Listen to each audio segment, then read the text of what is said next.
If only I had spidey senses, so I can tell when something's wrong. Oh, and I'm set to protect this heart from breaking into pieces. Where's my hammer? Where's the shield? Oh, the strength to carry the weight of the world.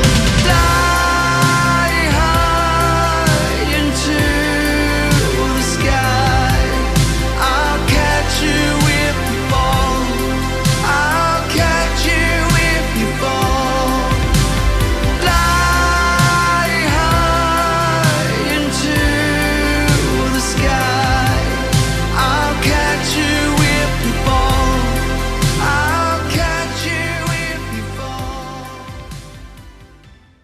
Now, here's your host, DJ Host with the Most. What's going on, everybody, and welcome to the latest episode of Snap Decisions. I am your Snap DJ, your host with the most, and we are here for the newest episode of Snap Decisions. Thank you all for listening, wherever it is you may be listening from, whether it be from Spotify, from Apple, or any of those other podcast formats, or my YouTube channel, which is awesome. And if you do listen over there, please make sure you sub. Because there will definitely be some gameplay coming up on that channel at some point. Now, I can't play Marvel Snap because, like I said, it's my computer probably wouldn't cut it for it. But I will be streaming some PlayStation stuff, and I have pre-ordered Halloween, and there was a lot more out about that, which I'll talk about in Pixel Perspective later on. The devs did a big event where they talked more in depth about the game and what's coming to it and stuff like that. Very exciting, and I'm very excited to play. Along with there might be some other horror games I may do. There is obviously a Hellraiser game coming out. Not sure, though, if I'll do that one because I think that's first person, which I can't play. But there's also the Saw game that's coming out later on. So some good horror stuff if you're into that. And I got some great news on the horror front, which I will discuss in a minute at the movies later on, too. That was very exciting. It's been a very exciting week in the entertainment industry. And, of course, I will go over the OTA. So we got a pretty impactful, I think, OTA, at least with one card in particular that has been one that I've been shouting to the heavens that needed to be nerfed. And thankfully it was. Now I'm just going to wait for the other one, which I hope comes very soon as well. A lot of you have said that you're hoping for the same other one that I am. So we'll see if you all kind of know what I'm talking about. So we'll go over the OTA. And, of course, we'll go over my week in the game. We had another limited time game mode pop up. And we also had a just wonderful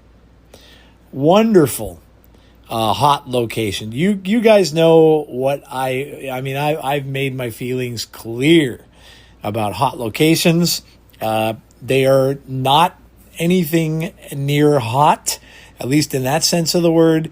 They are most of the time super annoying. This one in particular, I don't know that I've ever remember seeing this one as a hot location. I mean, I know why they did it. And obviously they did it because they wanted people to play the new card.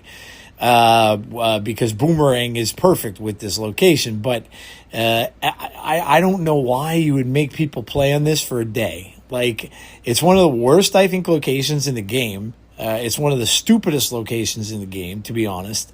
But, oh, God. I never understood the hot location thing. And I think in the past they've said that they're random, but I don't know that I believe that, because this one was just too directed at the card of the week.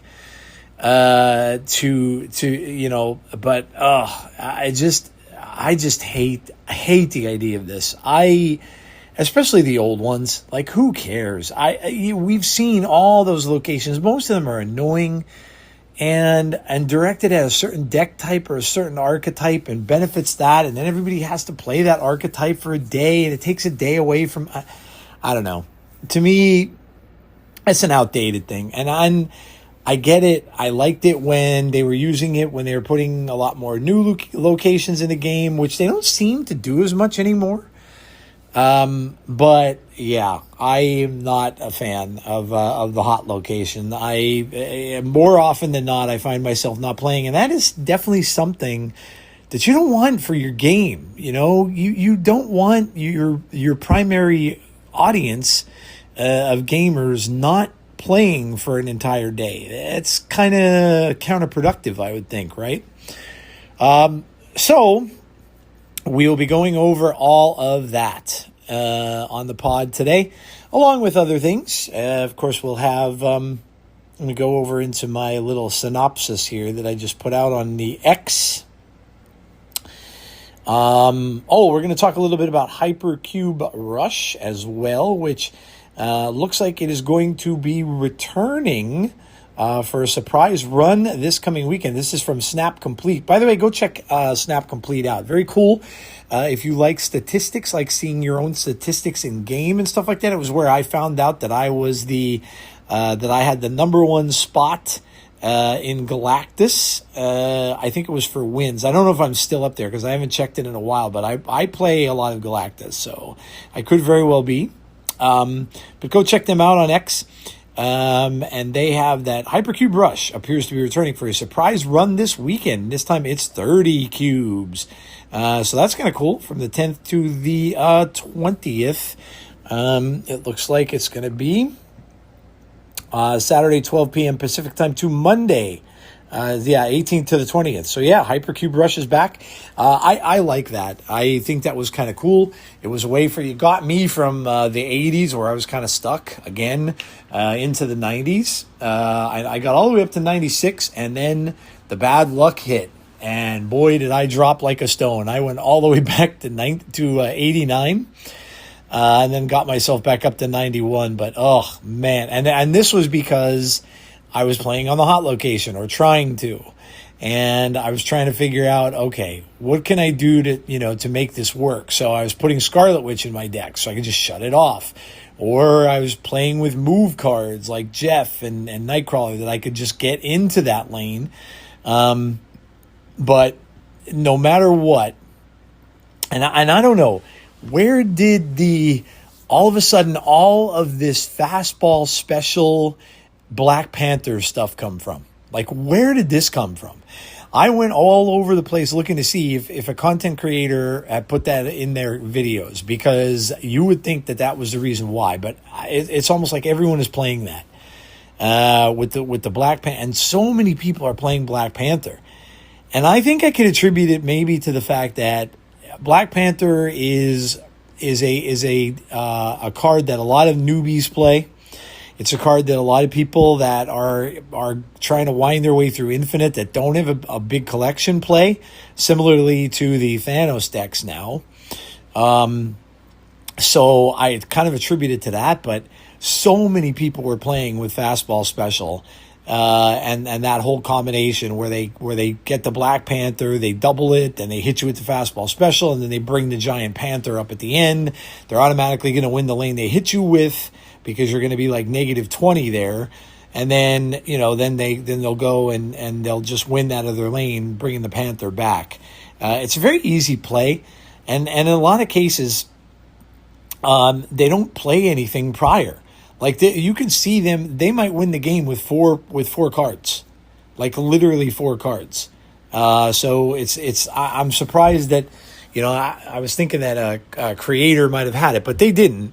So it must just be something where people that are lower end collection level players, which I play a lot of now, are playing that deck, I guess. And my drink of choice, by the way, tonight is a Dirty Mountain Dew Zero. So it's cream soda Mountain Dew. It's kind of a weird combination. You wouldn't think that would go together well. It's like citrus with cream. It's pretty good though. It's pretty good. I think they did that in a fast food place. Might have been a McDonald's or something. See, a lot of these, like, and I'm getting off the complete path here, but a lot of these fast food restaurants, especially the ones that have the soda fountains, right? The ones that have like the Coke that has all the different flavor mixes and stuff you can make, and those mix machines and things like that. A lot of people just come up with new stuff, and then they hit on it, and then all of a sudden the companies realize, oh, hey, this is kind of a cool thing. We should make this. And I think that's where like all these different soda flavors that they're coming out with are coming from. There's actually a mug root beer now that has cream soda in it, so it kind of tastes like a vanilla cream. And of course, there was the coconut one that I loved, the coconut Dr. Pepper. Like they're really making a lot of these like different flavored sodas and stuff now. But anyway, getting back on track. So yeah, but that's that hot location just was awful. It was just awful. And so, but I'm glad Hypercube is coming back. I think this is a very good idea. It kind of gives you like a little jump start. Now they only gave you 20 cubes that you can get to. So if you won like a couple of 8 cubers or got the equivalent of that, you went through it kind of quick. But it does pop you up there. So if you're like, if you're where I am now, you're like 91, 92, you're in and around that area. If you have 30 cubes to work with, you could really, get yourself to very close to infinite, just from this. So I'm glad to see that they're bringing it back, because it was very popular. I think that's one of the better things that I think they've really done lately with the game. So, all right. So back to the agenda. Let's see here. So obviously OTA reaction we'll start off with first. Featured locations, which I already kind of talked about a little bit already, so probably won't do too much more on that. In a snap, of course, my week in the game. Then we'll talk about Tombstone and Boomerang in Comics Corner. And of course, my book picks of the week as well. And then we'll go into a minute at the movies. Now, I did talk to you guys last week about the fact that I may have something pretty spoilery in there, which is still going to be the case. But you can tune in. If you don't want to hear the spoilers, I will warn you prior to when I'm going to do it. It's going to be at the end of the segment there. But I do have a lot of stuff in there to go over first. That are just different things about, movies. There's a lot of stuff. I saw a trailer for a movie called I Am Rocky. Or no, it's not I Am Rocky. It's I can't remember the name of it now. I just shared it to my profile too. I Play Rocky. It's called I Play Rocky. That looks amazing. I can't wait to see. I love the original Rocky. And I kind of like the whole series, to be honest. Some better than the others.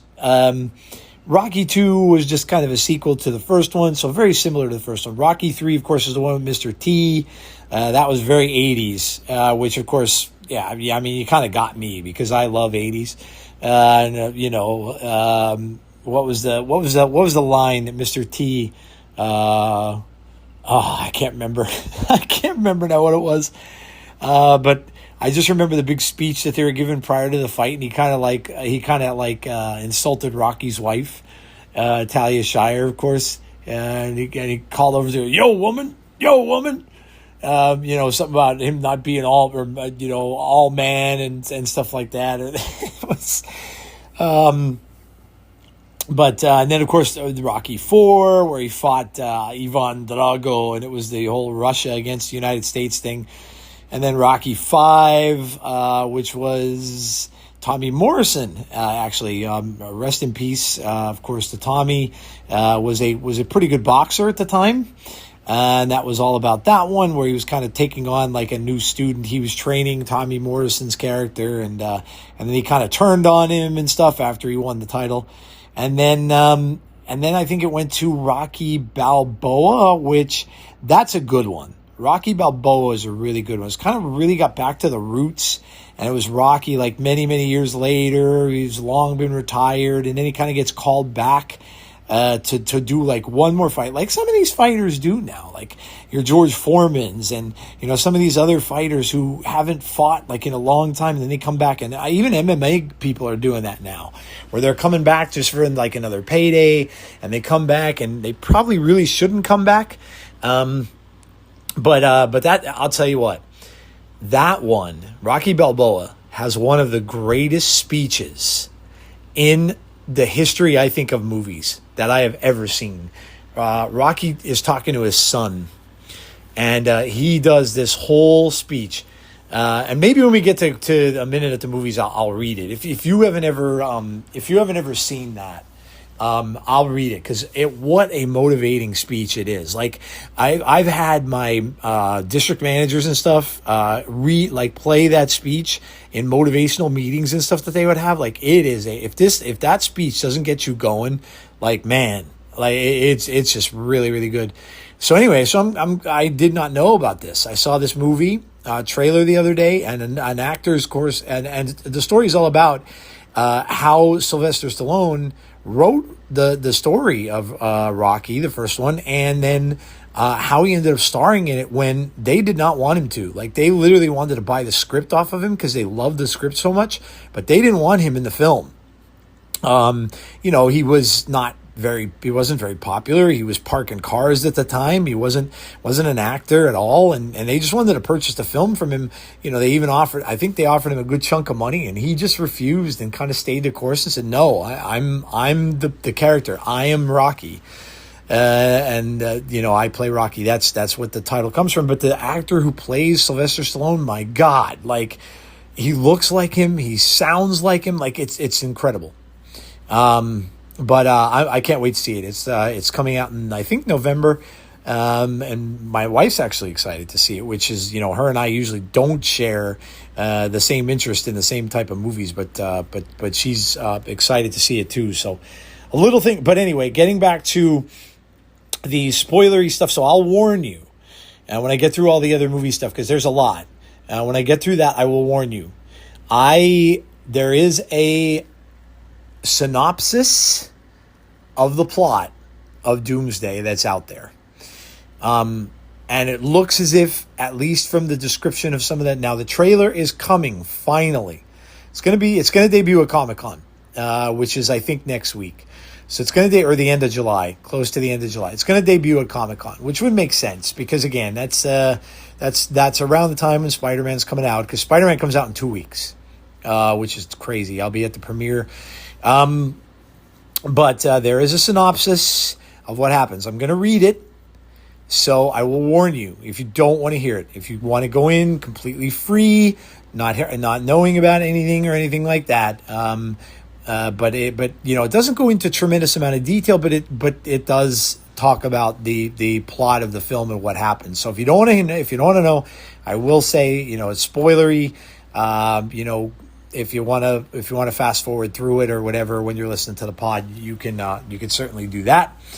And then, of course, we'll get into pixel perspective, and that, of course, about video games. They put another trailer for Wolverine, and just some other games are coming up. I'll talk a lot about Halloween, because the devs had a whole thing about what's coming to that game, and I am just way more excited than I was before. It really sounds cool. Like, there's ways that you could jump scare people. Now, Friday the 13th was great. I loved it, but you always knew kind of where. Now, Jason could kind of like sneak into some places and maybe do that a little bit. He had a stalk feature where he could kind of like disappear to people, and they kind of wouldn't know where he was at the time, and then they run into him and stuff like that. But it wasn't like this. You can sneak into people's houses. Like, when you're looking at the house on the map, it'll show you if one of your objectives, like if one of the people you're after is in the house. So the house will light up kind of red, which is what used to happen with Friday the 13th. A lot of the ideas are coming from Friday the 13th at the game. When you would look for people, the house would light up red. You would know someone's in there. But in this, you could literally go around the house, kind of find out where they are in the house located, and you use your what they call a shape jump, which is what he does, where he kind of just gets like he kind of goes into thin air, and then he could get through like parts of the house. He could get through a wall and could end up in like the middle of the house inside of a closet or something and completely jump scare the person that's in there. And then, of course, attack them from like kind of out of nowhere, which is really, I think, a really fun feature. They also said the ending of the devs thing had said that somebody asked the question, can Michael drive?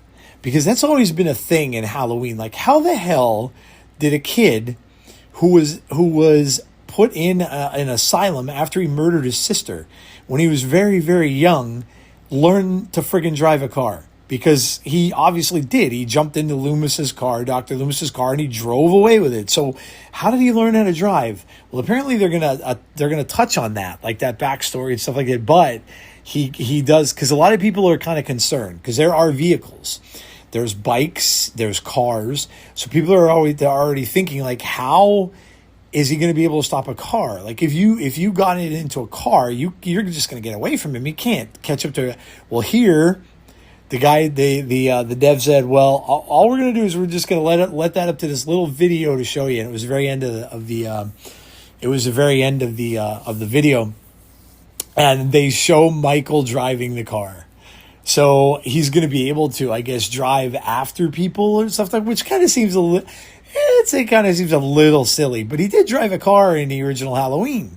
Because, I mean, like I said, he stole Loomis's vehicle, and then he was driving it around Haddonfield, and so he was driving a car. There was a time when Laurie Strode and her friends were walking, Jamie Lee Curtis's character, and they were walking down the sidewalk, and Michael was driving behind them. So he can indeed drive a car. But it was kind of silly, right? Like when you see him behind the wheel with the mask on. But yeah, that's how he was driving the car. So, but yeah, so I'll talk more about that in Pixel Perspective, along with some other games and stuff, obviously that are coming out, and then we'll call it a day for the pod. All right, so let's get into this, and we will go over the OTAs. So let me get to, let me go to the website here. And I will read the notes that they put out for the OTA today. Kind of forgot today was an OTA day. I kind of do that sometimes.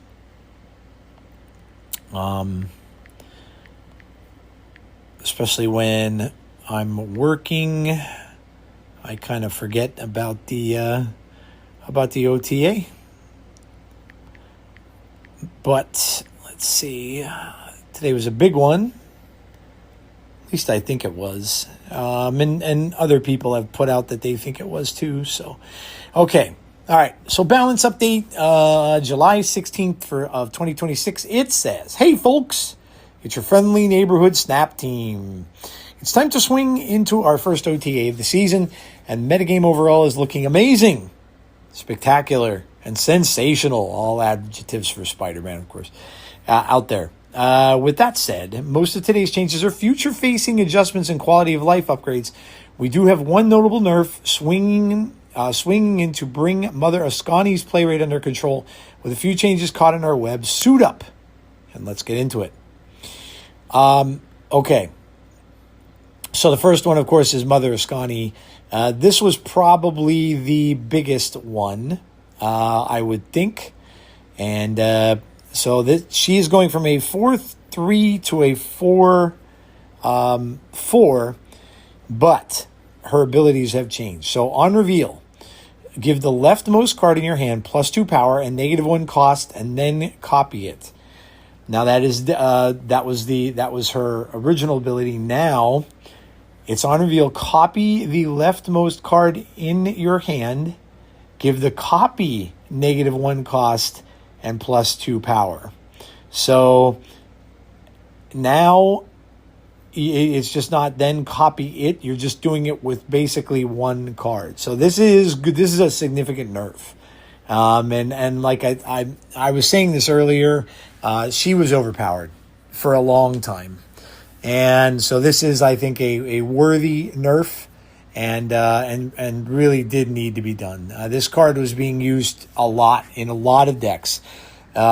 Not just the best deck in the game, which, by the way, is the Surfer deck, the Surfer list. No, I'm sorry, not a Surfer list, but the one with where you're making the big broods and you're making the big, that one. That's the one with the new Storm in there, and of course Mother Askani and Maverick and Stick are all in there. The one with the big buffs. And that needed to be put under control because it's too much. And so now I was just kind of hoping that the other big nerf we might get would be Gambit, Horseman of Death, but it's still nothing in sight for that yet.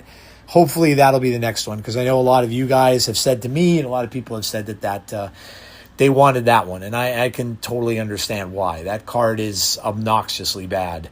Not bad in the game, but it's just obnoxious to play against. It makes it so that you can't play small cards, and that's kind of ridiculous, to be honest. That card's been overpowered since it came out, and so we'll see. But anyway, the notes here says, as mentioned last time, we addressed Mother Askani. We were making a conceited effort to get her play rate under control rather than aggressively attacking her win rate. We didn't quite hit the mark with our modest nerf. We would like copying at a high rate to not be the ubiquitous way to scale snap synergy pieces, as it reduces gameplay diversity. This is something we're going to be keeping an eye on in the near and distant future, and today we're nerfing Mother Askani's functionality by only letting her buff affect one of the two cards when she creates a copy. In particular, this should not only dramatically reduce her efficiency, but the number of turns that result in playing both copies of a card. Our hope is that this will make playing against her far more healthy, as her output range is more predictable on a turn-to-turn basis. Yeah, I mean, this card was copying Sasquatches and making two tremendously big Sasquatches that get played out at the end of the game. I mean, this card was overpowered since the start, and so hopefully this does calm down that buff list a little bit, because it just was way too easy. Next one is Supergiant.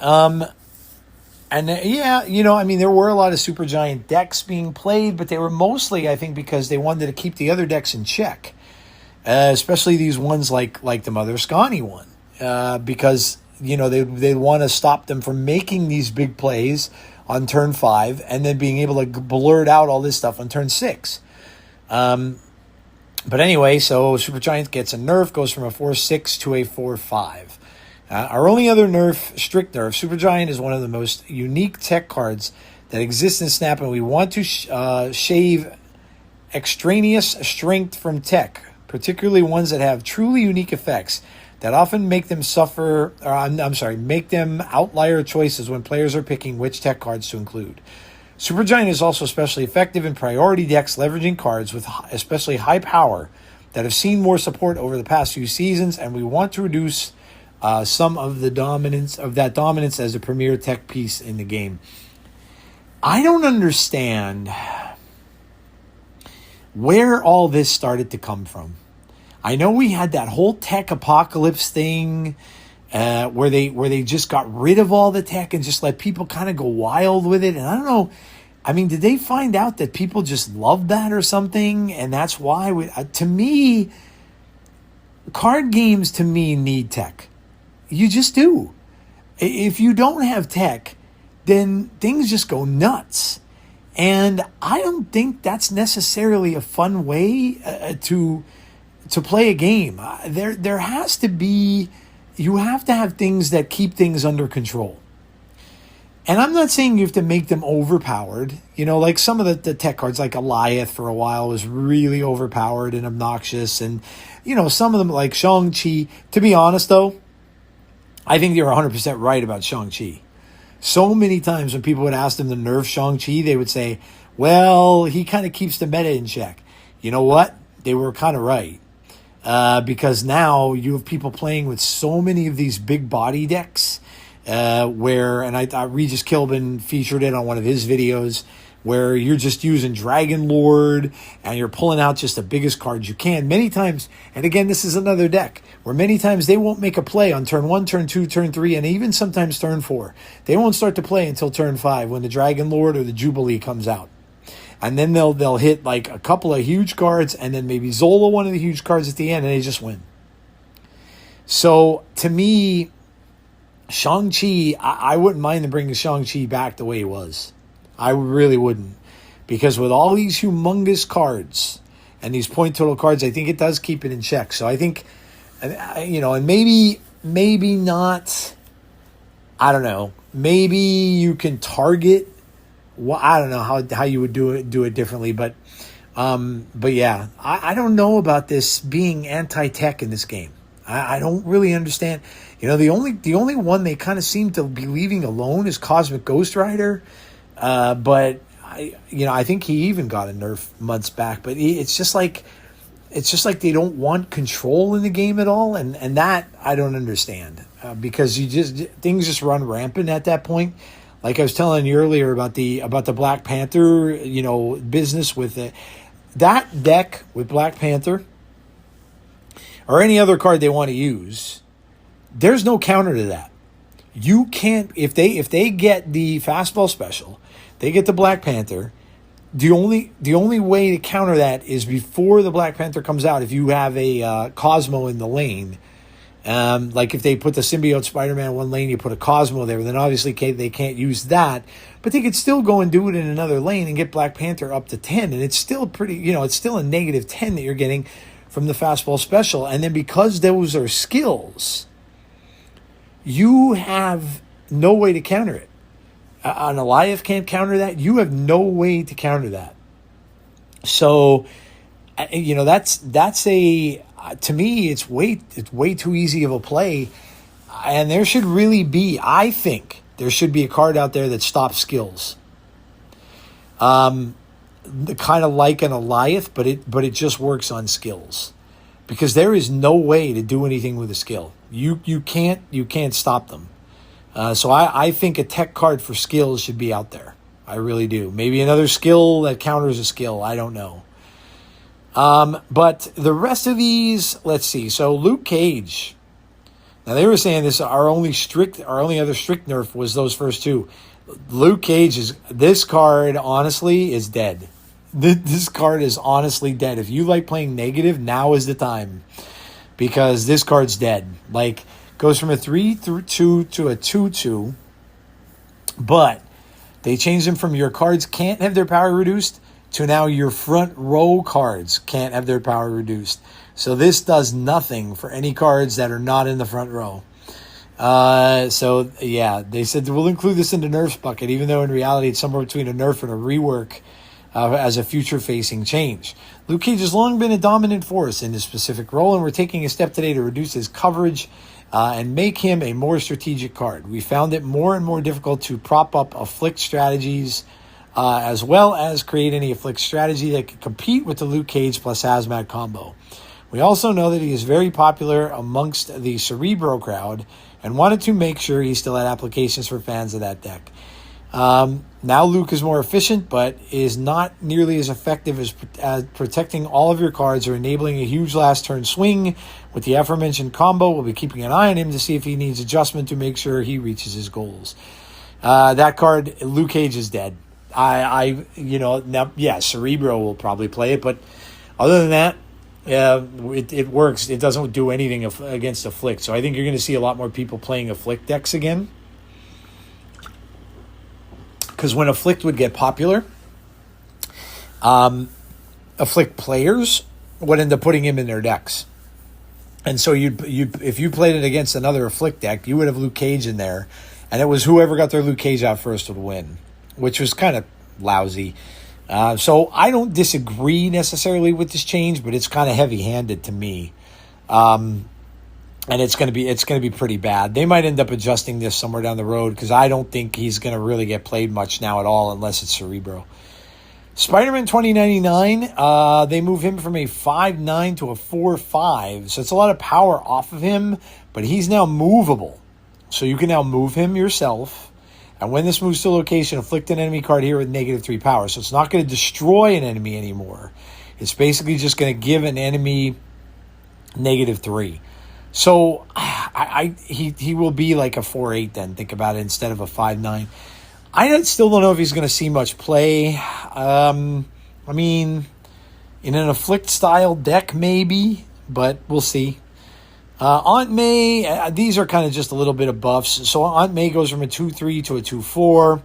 We're buffing the movable package by giving a point to Aunt May, as well as reworking Spider-Man 2099 to increase the number of movable options available in Snap. In particular, we wanted to create a more costly movable card that was a satisfying target for Aunt May's ability to turn over turn. Hopefully, this breathes some new life into Spider-Man 2099, as well as propping up another move strategy. And then we've got Agent 13, goes from a 1-2 to a 1-3. Nobody plays that card. Lady Bullseye is going from a 2-2 to a 2-3. I've seen that played a little bit. Sometimes people try to Wong with it, but again, not very much. And lastly, a card that's not played at all is Triton. Goes from a 3-4 to a 3-6. So that's pretty big. But his on-reveal kind of helps your opponent. Give the last character each player played, the last character each player played last turn +3 power. So you're kind of helping them. I still don't know if that card's gonna be played much. Wrapping up the buffs today, here are a few additional points to be handed out. Notably, Triton missed a mark widely. We had some concerns with Maverick scaling before the release of Beach Bash and chose to ship Titan a bit more conservatively, but the data has panned out that he can handle a fairly large buff. Finally, some template and small functionality updates for the following cards. The instance of card has been turned into character to make these cards more satisfying in play. So Khonshu, Silver Samurai, First Ghost Rider, Tarantula Boomerang, Spider-Man Noir, Apocalypse, Celestials Chosen, Dr. Octopus, and Silver Sable. So that's it.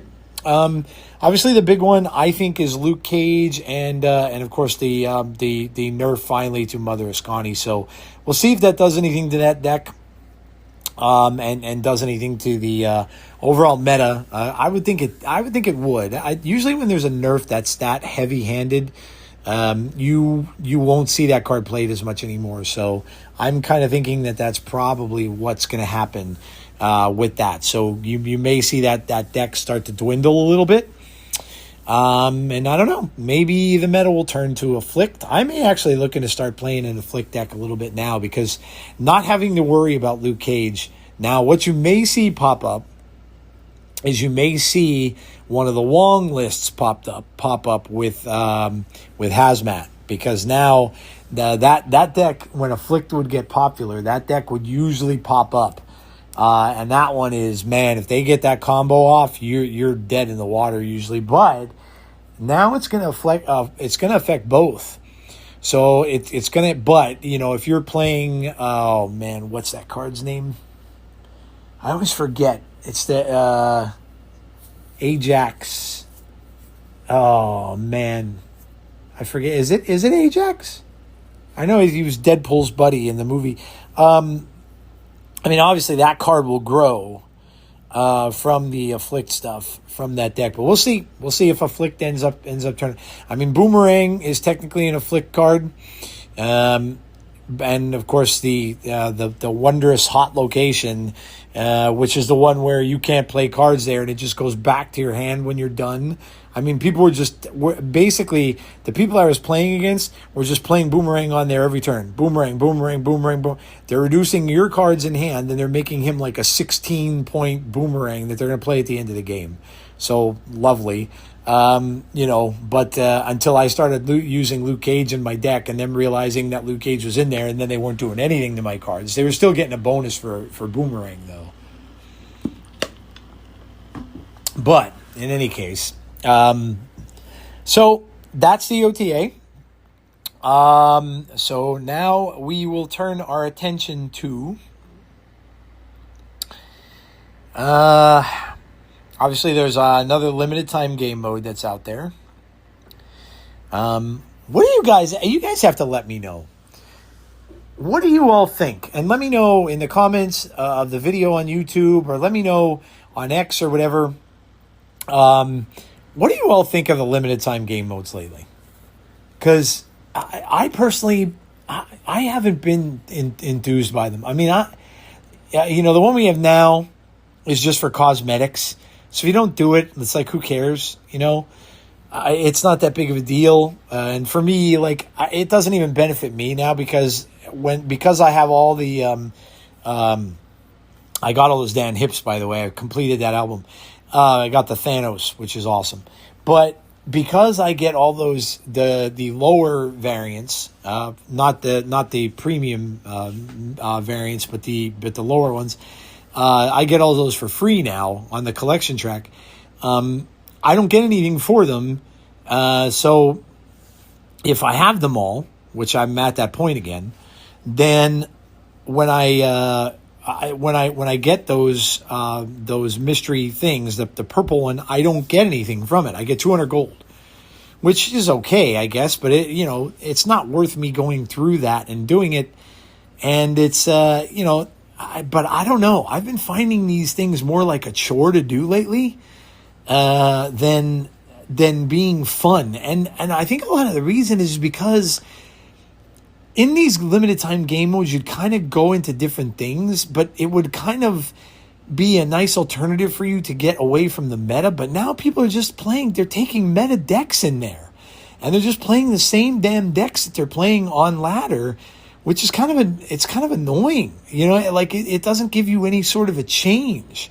And it's the same thing that's going on in Conquest also. Like I don't think people are just making other decks. I think they're just having one or two decks, and they're just going to play them and no matter what they play.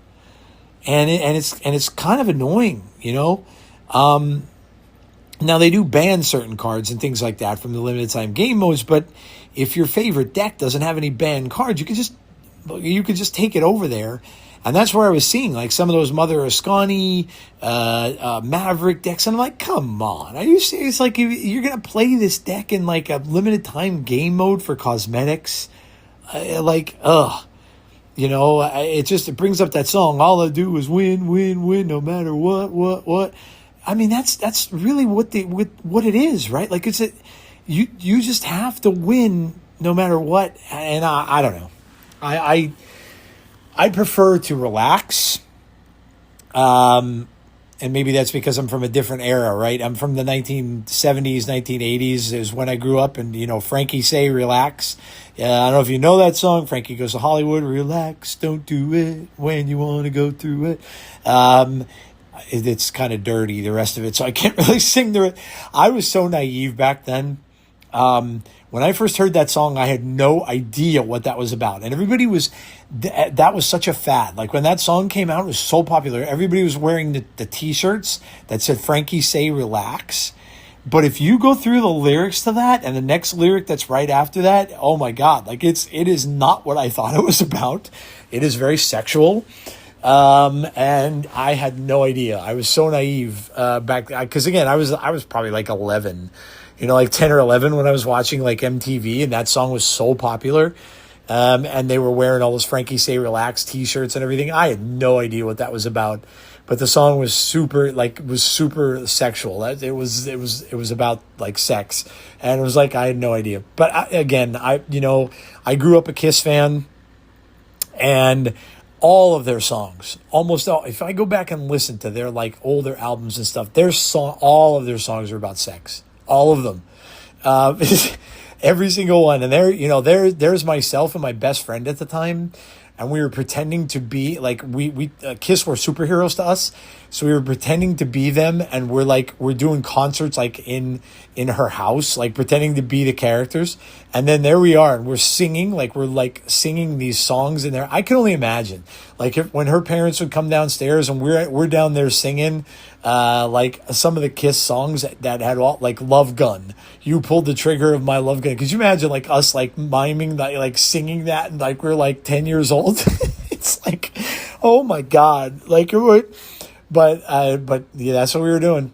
But in any case, completely off the beaten path. But listen, I got to work some of that DJ stuff into the pod, right? All right. Well, that is the OTA, and just a little bit about featured locations. I hate it. I really, really, really hate it. That is another thing. Like, I could, again, if they were coming out with a lot of like new locations and they wanted to spotlight a new one every couple weeks, fine. There is no need to put out these old locations that we all know, and some of them we cannot stand, and they benefit only one type of player. And again, like I said earlier, you're losing your audience. You are making it obnoxious for certain people to play if they don't like let's say one of them is a Destroy Land, right? People who don't like Destroy aren't going to play the game. And you're getting them away from the game for 2 days or whatever, however long it takes, which to me, like I said, is counterproductive.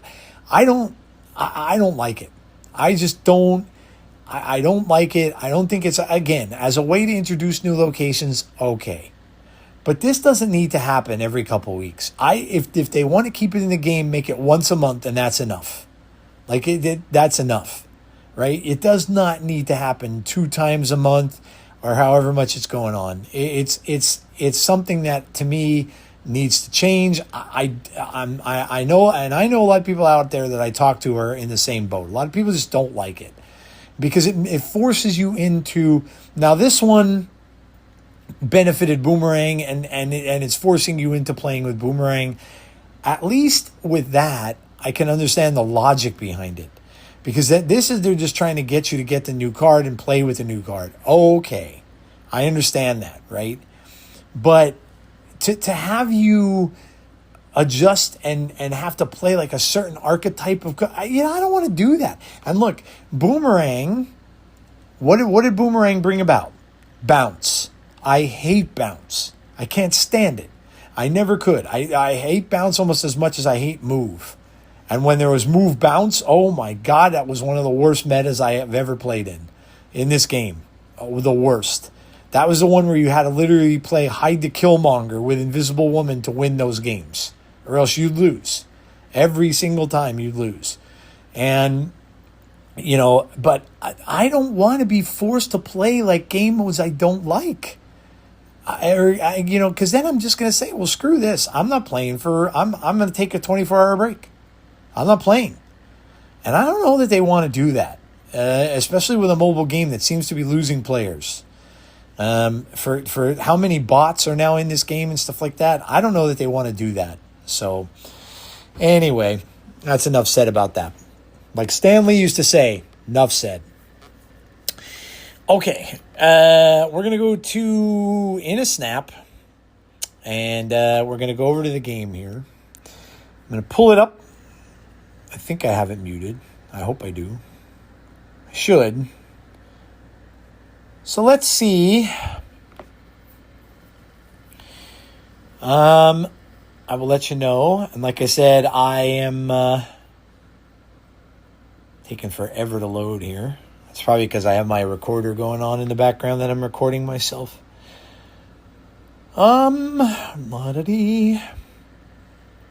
Okay. So I'm sitting at 91. I told you I got to 96 with the cubes, and I'm sitting at 91. And I was horrible. I was down to 89 last night, so I did get back up to 91. I'll look at some. Let's look at some decks first. These are just some of the ones that I've been using. I try not to give some of the same ones that I've been playing. This new Aurora deck I kind of like. This is Spider-Ham, Hydra Bob, Zombie Mr. Fantastic, Awesome Andy, Sam Wilson's Captain America, Cosmo, Venus. Speaking of a pretty good 80s song, Bananarama. I am your Venus, I am your fire. pure desire. Drax, the Destroyer. Iska, who is all over the place in the meta right now. Cosmic Ghost Rider, The Thing, First Steps, and Aurora.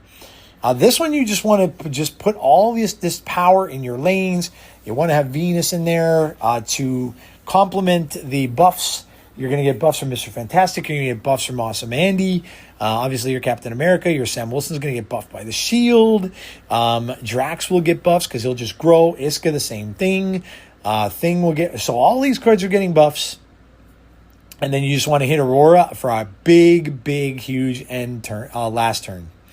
This gets like a lot of power. If you have some of these cards in 3 different lanes, you will get an astronomical amount of power. And then especially the Venus lane, where Venus is just the Venus lane that you have is gonna be your winning lane. You don't even have to worry about it.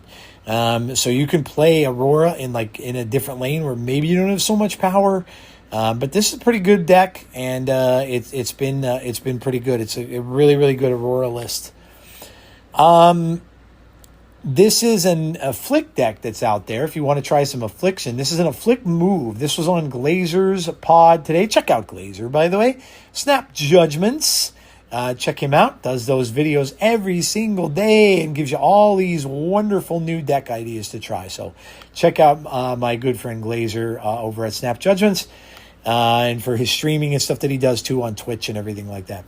But this one is the new Spider-Man. Of course, Spider-Man Brand New Day, Sam Wilson's Cap, Aunt May, Hazmat, Rocket and Groot, Spider-Punk, LaFay, I pronounce him LaFay, Spider-Man 2099, so of course the newly improved Spider-Man 2099, Miles Morales. This has high Evo. This is a high Evo list. Ajax and Abomination. Really, all that high Evo is in here for is just the cheap Abomination that you can get. Many times you get a 0 Abomination at the end of the game here. So pretty interesting. I'm curious to try it. I'm also going to go try the old Affliction deck, the one with Ajax and Malekith and all that kind of. That one always seemed to work pretty well. So I'm going to try that one. Now that has Hazmat and stuff in it too. Now that one used to run Luke Cage though, so I don't know if it'll be as good. There's a discard list that's going around. This one is Meek Echo, Scorn, Morbius, Marrow, Wolverine, Crystal, Moon Girl, Supergiant, Proxima Midnight, MODOK, and Blink. Now this is similar to the one that Regis Kilbin played, but it did not have Echo in it. It had Invisible Woman in it to hide the MODOK until the very end. So it's kind of very similar to that one. Let me see. I kind of played with this one a little bit. Now, I think this was from KM Best's list. This is a Loki deck. And I kind of had a little fun with Loki. I haven't played Loki in forever. This is Loki, Nico, Minoru, King Nitri, Daredevil, Shadowlands, Daredevil, Cable, Cosmo, Mobius, Mobius. Now, Mobius was being used to stop the Mother Askani stuff where you wouldn't get a discount on the duplicates. So I think Mobius might end up being pushed out of the meta a little bit now because of that card not being that relevant anymore. Drax, Shadow King, Iska, Shang-Chi, and Cosmic Ghost Rider. So now I added the Shang-Chi to this deck. So, but this is pretty good, and again, if you get Loki on turn 1, you're getting your opponent's deck and you're able to play everything one less cost that they're playing. So I did win many times because of that.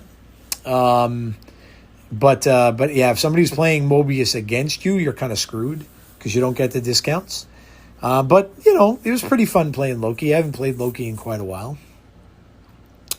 Good old Sauron list. This is Sauron Zero Martyr, Ebony Maw, Techno Organic Virus, Tarantula, Lizard, Starbrand, Ares, Typhoid Mary, Red Skull, and Scar. So pretty much just like the old Sauron list with the addition of Tarantula and Techno Organic Virus, which works really well with these big drawback bodies, like Red Skull. It takes his ability away, Typhoid Mary and Starbrand. and lizard. The Techno-Organic virus can work on all those. So this is just a good big cards list if you like that kind of thing. Of course, I played a Galactus deck because when don't I? But this one is Martyr, Jennifer Kale, Mercury. I want to throw Mercury into this list because of all the move that's been going on and stuff like that. So it kind of shuts that down. Electro, Luna Snow Wave, Cannonball is in here. Blink. So you have the Cannonball Mercury combo. Blink, Galactus, Alioth, Red Hulk, and the Galactus for Steps. Cannonball is really great if you do get the Galactus off and you just want to blow something up that, like, let's say they're playing Destroy, which Destroy is also very prominent right now. Let's say they have a null, because most of the time, whenever I play Destroy, they always have the null. So let's say they have the null at the end of the game, and maybe you're not winning, and they drop the null, and then you just put the Cannonball out, and it's just going to blow up their biggest card. So that's a good follow-up to Galactus. It always kind of was. Alioth's in here too, but Alioth isn't as strong anymore, like, especially if somebody's playing skills. If they're doing that whole fastball special thing to you, you will not survive that because the Alioth can't help you. And then, of course, the last one I'll go over is the Doom Aurora list. This one I've talked to you guys out many times before, and it still is working really well. I took Chamber out. Chamber's terrible. I took it out, and so now I have Moondragon. I have Jeff, the baby dolphin in here. Invisible Woman First Steps. I have Killmonger. I had Killmonger in here. Now I'm gonna change this. Let me get that out of here right now. While I'm thinking about it, I had Killmonger in here because of all that stuff that was going on with the bounce stuff. So I wanted to put Killmonger in here, but I could take him out because he doesn't really belong in there. And look what they put back in for it was Chamber. So let me see if I take out Jeff, because Jeff isn't really in. Yeah. Oh, Caliban. Yeah, that's right. Caliban is usually in this deck. It's usually Chamber, Moondragon, Invisible Woman, Caliban, Drax, Iska, Doom, 2099, Iron Lad, Cosmic Ghost Rider, Sandman, Aurora, and Doctor Doom. And even Aurora wasn't really in this list. Let me see if. Yeah, it's Galactus First Steps. That's usually in this. It's not usually an Aurora list. So that's the list, and it's still pretty good. It's still pretty good. So, all right, let's go to the variants that I have obtained this week. First off, the one from the Conquest shop, the Matt Dixon variant of Spider-Ham holding a string of hot dogs. I got that. I'm starting to get some of these Marvel Rivals variants, which I never, ever collected because I thought they were the worst variants in Marvel Snap. All they had was the Rivals logo behind them, but I thought they were terrible. And so I never collected any of them, but now they're starting to filter in because I guess I have so many of the other variants now. But I've got the Marvel Rivals variant of Venom, the Dan Hip Thanos, which is phenomenal. Dan Hip is just phenomenal. Shout out to Dan Hip, man. I'm so glad they're still doing albums with him and stuff. I got the Dan Hip Chameleon, which is very cool. He's holding a Spider-Man mask, and there's different heads of other heroes behind him. It's kind of neat. I got the Graffiti Studio variant of Patriot. I got the Paul Maffein variant of Nimrod. Got a lot of variants this week because I wanted to complete that whole album from Dan Hip, so I did. I got the Dan Hip Marvel Boy. Of course, I got the collection track Spider-Man Brand New Day variant, for which is Anand Ramcharan, who does the artwork for that. Looks very much like the movie one, which is cool. I got the Dan Hip Hydro Man. Kind of looks like the guy from the guy from A Year Without a Santa Claus. You know, they have Heat Miser and what's the other one called? Freeze Miser or Cold Miser? I can't remember what his name is, but he looks like the Freeze Miser with his hair and stuff like that. I wonder if he was inspired by that. The Jim Lee variant of Magic. Always liked the Jim Lees. The Dan Hip Hydra Bob. I got because I was buying a lot of those, the variants from the Midnight Suns thing that was there.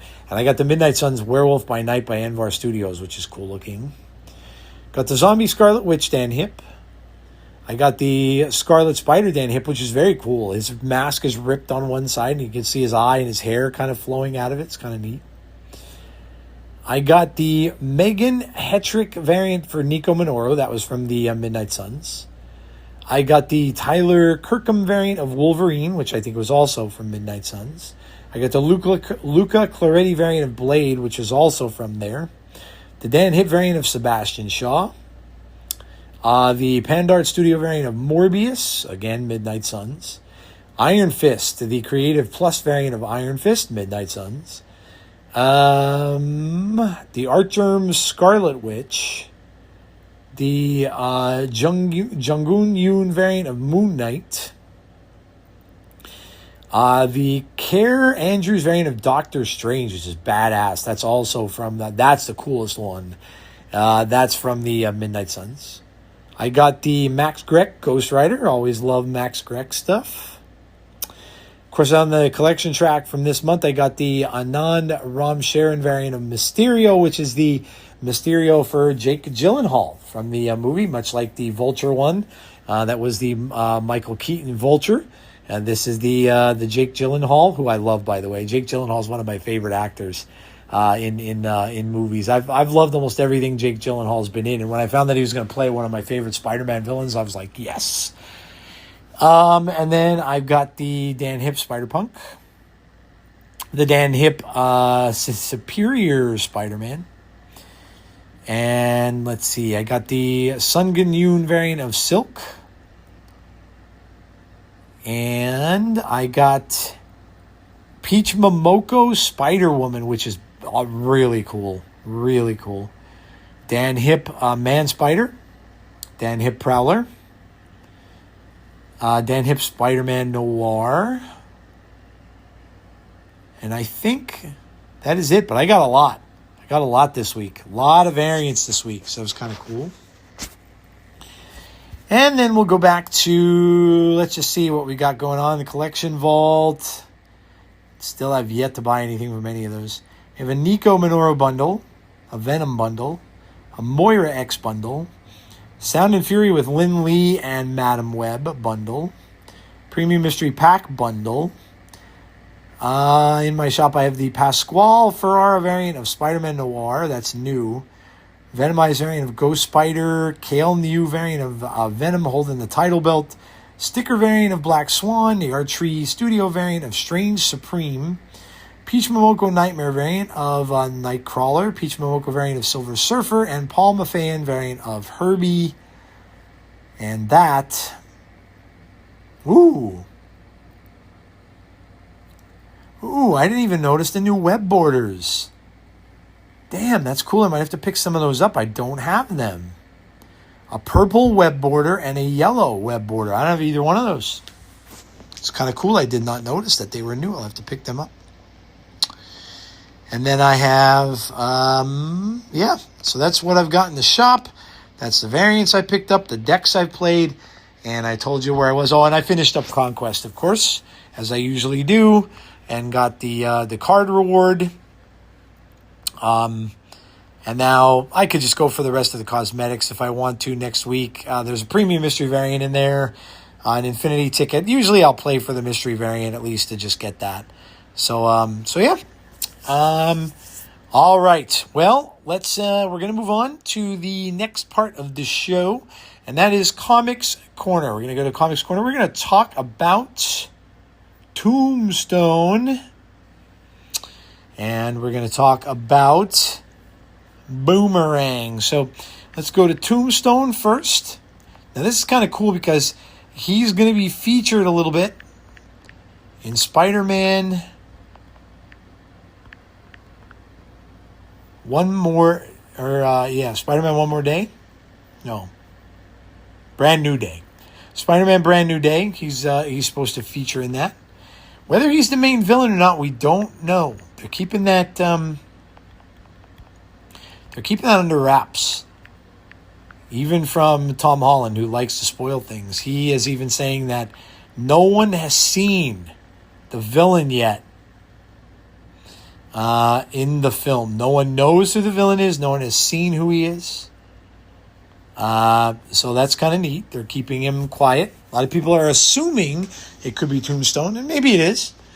Because you only see him for like a split second in one of the trailers, and so maybe it is, or maybe it's Hulk, because you are seeing a lot of stuff with Peter fighting the Hulk now, especially in all the new trailers. So it could be him, or it could be someone completely different. Some people are guessing the Jackal. So I don't know. We'll see. Very soon. It'll be in a week. 2 weeks rather. It'll be in 2 weeks. All right. Alonzo Lincoln, Tombstone. Alonzo Thompson, Lonnie Lincoln. His alias, of course, is Tombstone's code name. His alias he was Kingpin at the time, for a time being. Nickname called the Horror of Harlem, Mr. Stone, and Tombs. Other aliases are Lionel Thompson and Lonnie the Tombstone. Group affiliations with Kingpin, the Arranger, Chameleon, Hammerhead, and Tombstone's gang. Was formerly in the Hand, Bengal, Bullet, Big Ben, Sinister Six, Untouchables, and the Fang Gang. He does have a child, that's Janice Lincoln, his daughter. She was in a lot of the current Spider-Man run not that long ago, because there was a time when Peter was really fighting against Tombstone, and his daughter was involved in that a little bit too. And then his other relative is Dump Truck, who is an unspecified relative of him. He is 6'7". I didn't realize he was that big. That is very tall. He's very big. He weighs 460 pounds. He has pink eyes. His hair is white. His skin is white. Unusual features: disfigured nose, filed teeth. He has fangs, like all fangs.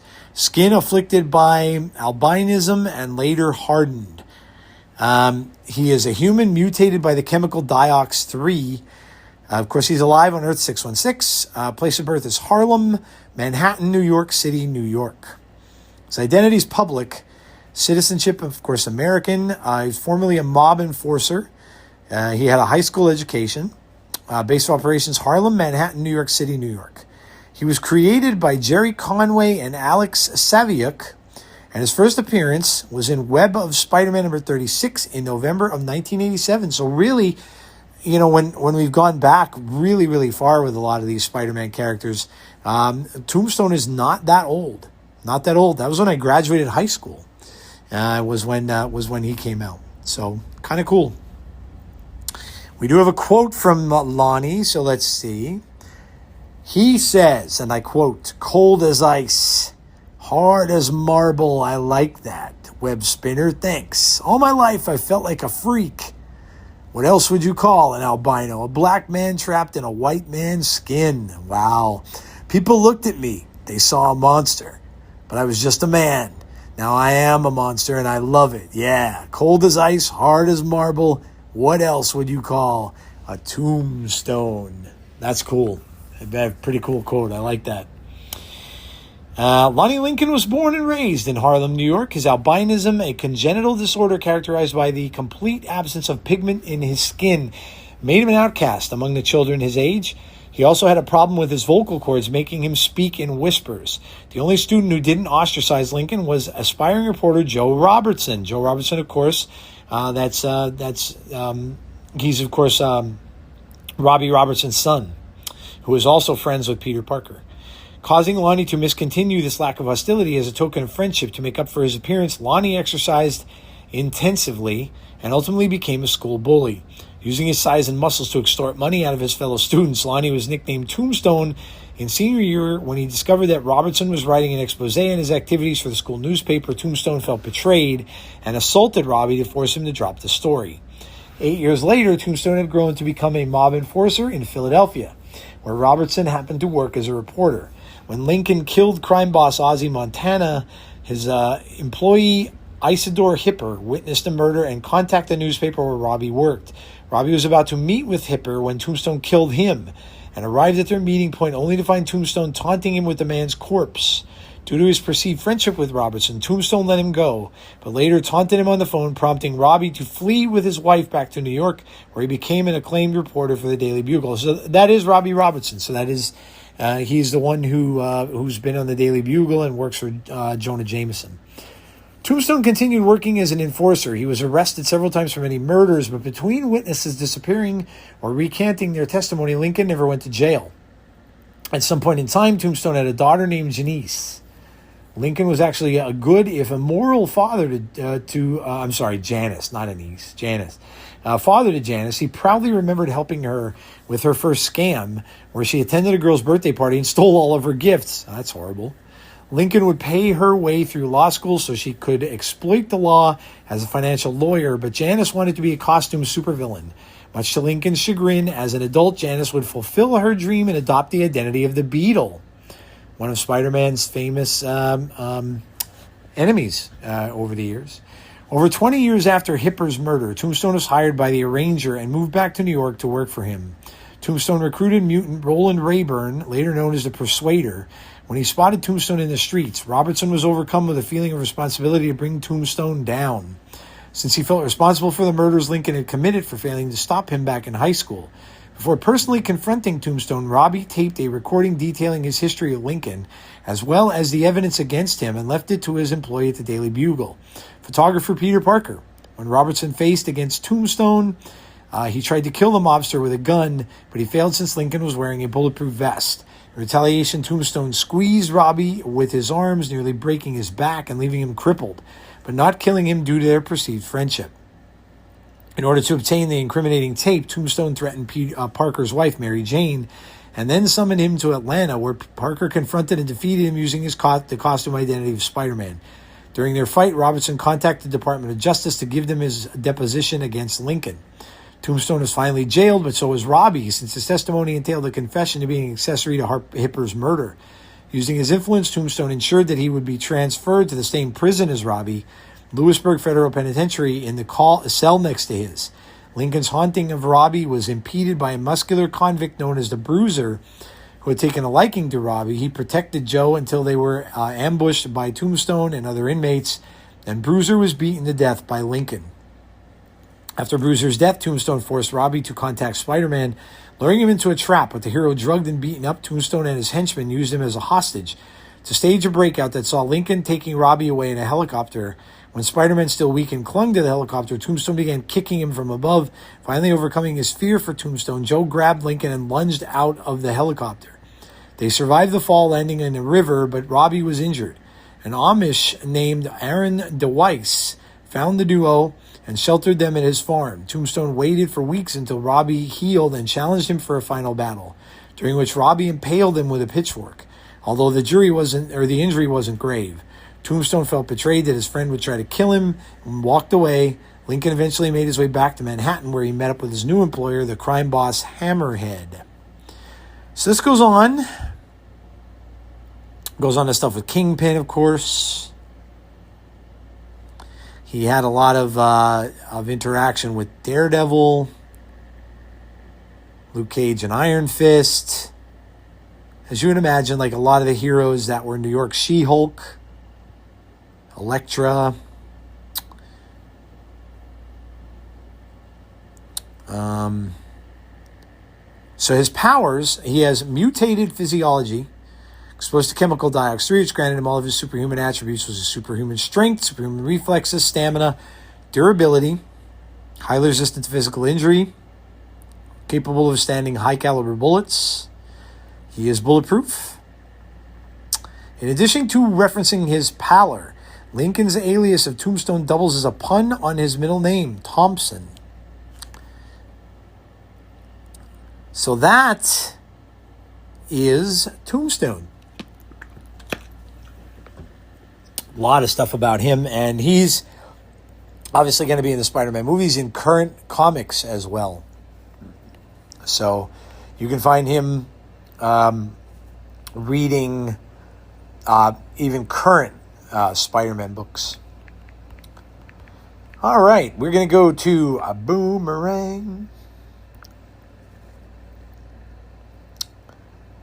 Boomerang. That is not Boomerang. There he is. Frederick Myers from Earth 616.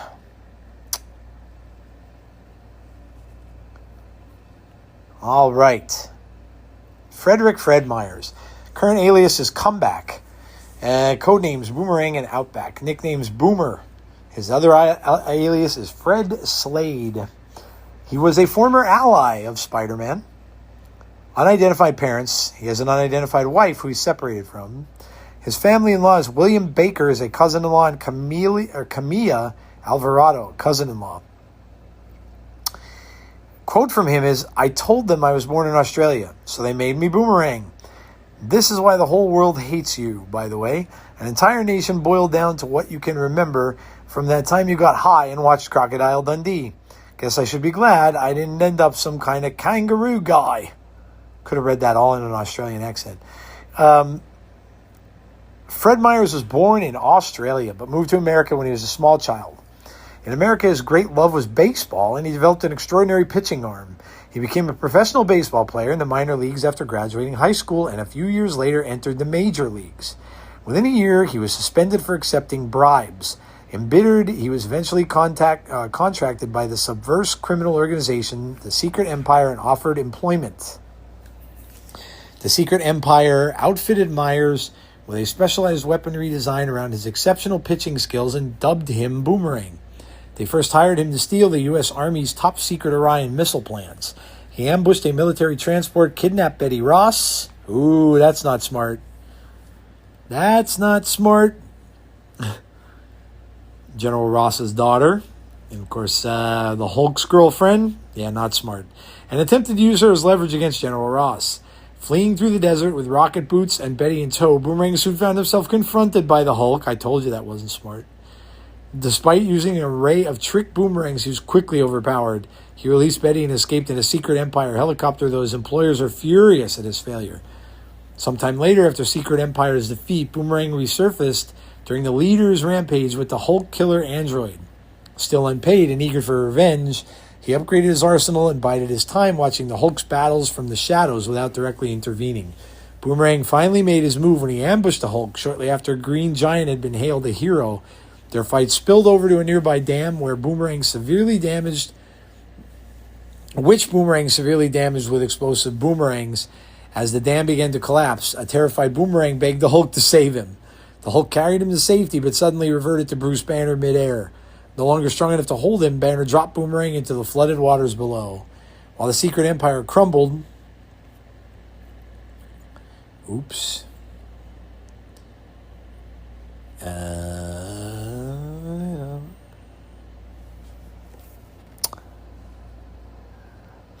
Boomerang went to Australia to hide out and recuperate.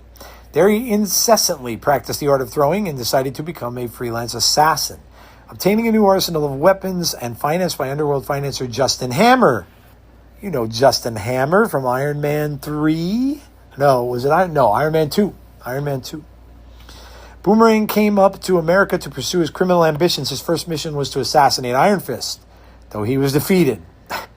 You can see where this is going, right? He was next hired as part of the Evil Defenders, employed by Libra to battle the Defenders. He was hired by Viper to participate in a plot against S.H.I.E.L.D. and battled Spider-Man, Nick Fury, Shang-Chi, and the Black Widow. Boomerang tried to kill Spider-Man to impress the Kingpin and hopefully work for him. However, he was defeated and arrested. See what I mean? Myers later helped the Punisher escape from prison, but was betrayed by the Punisher and recaptured. Afterward, Myers was released and hired by Max Stryker to get Dr. Bruce Banner's gamma ray to cure his cancer, but wound up battling the Hulk again. Boomerang later joined the supervillain team, the Sinister Syndicate.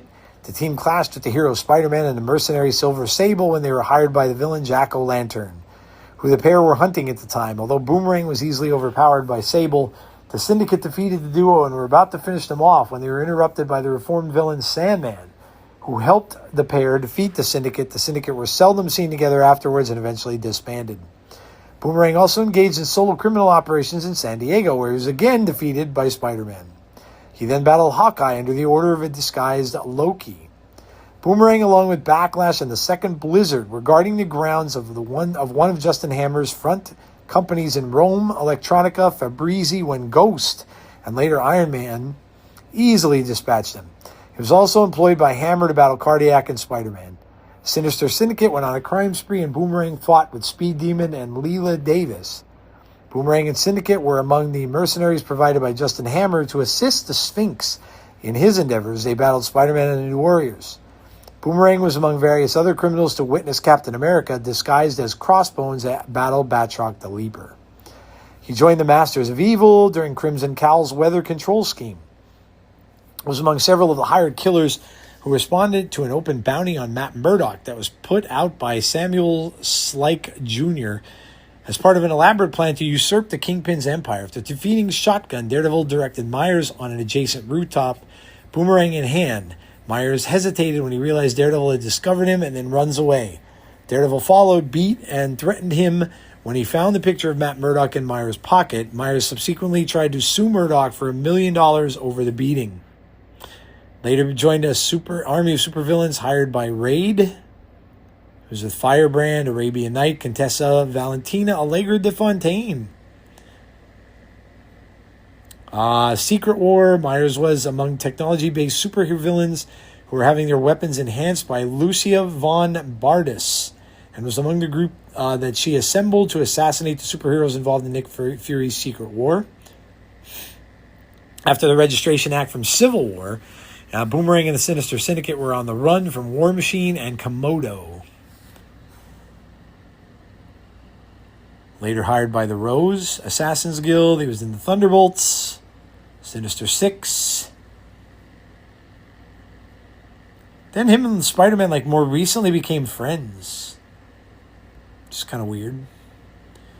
In the Venom Wars, Death Spiral. So his powers is an expert pitcher. Costume Blue contains a wide variety of hidden pockets and pouches for smaller, specialized boomerangs, in addition to the to attachments for securing the 7 larger primary boomerangs. He wears light body armor. He has boot jets. Currently, Mental Commander uses cybernetic circuitry built into his cowl, capable of 2 hours of flight at 30 miles an hour before needing to be refueled. Specialized boomerangs. Shatterangs, they detonate gasarangs, release concentrated tear gas. Razorangs are capable of slicing through steel. Screamerangs, they generate high-intensity sonic sound.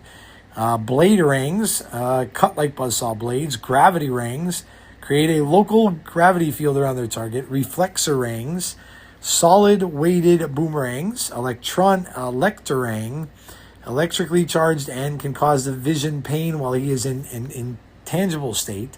And multi-rangs, these are just standard boomerangs which he can throw dual-handed. Despite being a super criminal, Boomerang feels it's his sense of civic duty to vote. Revealed during a hearing for probation violation, that Boomerang is a Scientologist. Boomerang calls his fans boomers. Fred runs an Instagram page centered around Gog named My Pet Gog. So there you go. There is Boomerang. Kind of a joke, kind of a character, right? They never really took him seriously in many of the books. All right, so we're going to head over to the Marvel Unlimited app. We're going to see what's new this week. And, all right, let's see what's new in the shop. And you too can have the Marvel Unlimited app, $9.99 a month, and it gets you access to any of the comics that you may want to read, including if you want to read about Boomerang or Tombstone. You can just go right into the app, go to a little magnifying glass, type in Boomerang or type in Tombstone, and it will bring up all of their appearances, including their first appearances. So new this week, we have Marvel Meow Infinity Comic, number 37, Marvel Rivals Infinity Comic, number 57, which they are unique to the app. Realm Guard Infinity Comic, number 2, also exclusive to the app. X-Men 97 Strike Files Infinity Comic, also exclusive to the app, at number 4. We have Alien, the Friendliest Facehugger, that's also exclusive. And then Spider-Man, Peter Parker Spider-Man Queen's Finest is also exclusive. Then we go to The Amazing Spider-Man, is up to issue number 26. Psylocke Ninja is at issue number 4. The End 2099 is at issue number 5. Star Wars Shadow of Maul, issue number 2. Mortal Thor, issue number 9. Uncanny X-Men, issue number 26. Null, issue number 4. The Uncanny X-Men Annual, number 1. Web of Venom, number 1. So that's brand new. I think Boomerang is in that, actually, because they showed the cover of that book. Moonstar, number 2. Black Cat, number 9. Iron Man Disassembled, number 4. Psy Dimensional Rivals, number 4. And finally, Wolverine, issue number 18. That is the current series of Wolverine. 2024 is when that started. So they are all the new books. So yeah. Obviously, support your local comic book shop. If you have one near you, there is nothing like going to a comic book store, checking all that cool stuff out that they've got there, along with the memorabilia and everything that they sell in those places, and all the books and the old books that you can find and learn and read about all these cool characters that you know about in Marvel Snap. All right, guys, we are going to move on to a minute at the movies. Now, again, I'm going to have at the very end of this that synopsis of Doomsday. So if you do not want to be spoiled, I will give you a warning at the end to leave. And then, if you want to fast forward and go to the pixel perspective part of the show and the finale, you can certainly do that. Oh, don't forget, my favorite card in Marvel Snap is coming very soon as a login reward, and it is Jonah Jameson with his nasty, rude emotes. I can't wait. I can't wait for that card. I've been waiting for that card since I saw it Datamine. I am so excited. So excited. Parker! So excited to get that. Can't wait. All right, guys. Minute at the movies. Starting out with a little horror. And I gotta say, it was a big week for horror film fans, especially me, with Friday the 13th. Oh, man. This is actually from Friday the 13th, Part 6. And it's one of my favorite Friday the 13ths. It's just a fun one. They did a lot of Alice Cooper music in that. And in fact, this song called He's Back, the Man Behind the Mask, which he sang in concert when I went to see him. And he had a Jason actually on stage, which was really fun. Alice puts on a great show. And I mean, that man he's up in age and he's still doing his shows. And he puts on a fantastic, he is a great theatrical rock singer, and puts on a great show. But this was part of and it's one of the most iconic scenes in all the Friday the 13th films, I think. Jason gets into an RV, and there's these two young kids that are in there, and one of them is driving the RV. He kind of stowed away in the RV, and the girl that's in the back, he kills her first by literally pushing her face through a like mirror and out the other side. And then the kid who was driving the RV didn't even know he was back there. And really didn't hear her struggle at all because she was back far enough. And of course, like the road noise and stuff like that. And then Jason comes up, walks up the walkway, and then puts a like a knife through the kid's head. So then, of course, the RV crashes, rolls over on its side, and then you just see Jason pop out of the door because it's overturned. The RV is overturned in the middle of it, pops out of the door, and just kind of stands like on top of I love that shot. And he just stands on top of the RV with it smoking in the middle of the road. So it's an RV crash. And this was printed, I think it was crack.com that had this, Crack magazine. Very similar to Mad magazine back in the day, which I used to read all the time. But this is the RV crashing in Friday the 13th, Part 6, Jason Lives, was a way to screw over the producer. Producer Don Behrens would get a chunk of any of the budget that the movie didn't spend and could take home on-set equipment. So he drove director Tom McLaughlin nuts by almost never letting him spend any cash. Burns had his eye on $5,000 swamp cooler on the set, and McLaughlin made sure to stick that cooler on top of the RV when he filmed the crash scene. So there you go. The cooler got destroyed. So that's pretty funny. Kind of cool, like all these things you see that happen, like in Hollywood, like behind the scenes stuff. All right, moving on. we had the first look at the cast of Doomsday. And this one came from a Comic-Con that they did overseas in China, I believe. China or Japan. Kevin Feige was there, and they had a little message from Robert Downey Jr., Chris Evans, and Chris Hemsworth. Sent them this little video message. But they revealed this poster that had the first look at the character. So you see Thor, and he still has his haircut, by the way. You see the Thunderbolts as a group. Red Guardian, of course, is there, and John Walker is there, and of course Yelena Belova. They're all in the picture. You see Ant-Man. So Ant-Man is back for the film in his red costume. Chris Evans, Captain America, with the full beard, and he's wearing like a black polo. he's just in a plain old polo shirt. And he's featured prominently as one of the main characters. Like the main characters right in the front of the poster, from left to right, are Chris Evans, Captain America. And there's, of course, when he was young, not the old Cap. This is Chris Evans, with the beard. And then you see, of course, Doom in the middle. So you get to see Robert Downey Jr.'s, face as Doom. Mr. Fantastic on the right side. And then in the middle, on the bottom, are the X-Men from Fox, the Fox X-Men. So you see Gambit, who was in Deadpool and Wolverine. You see Rebecca Romijn Stamos's, Mystique. You see Nightcrawler, Cyclops, Beast, of course, Kelsey Grammer's Beast.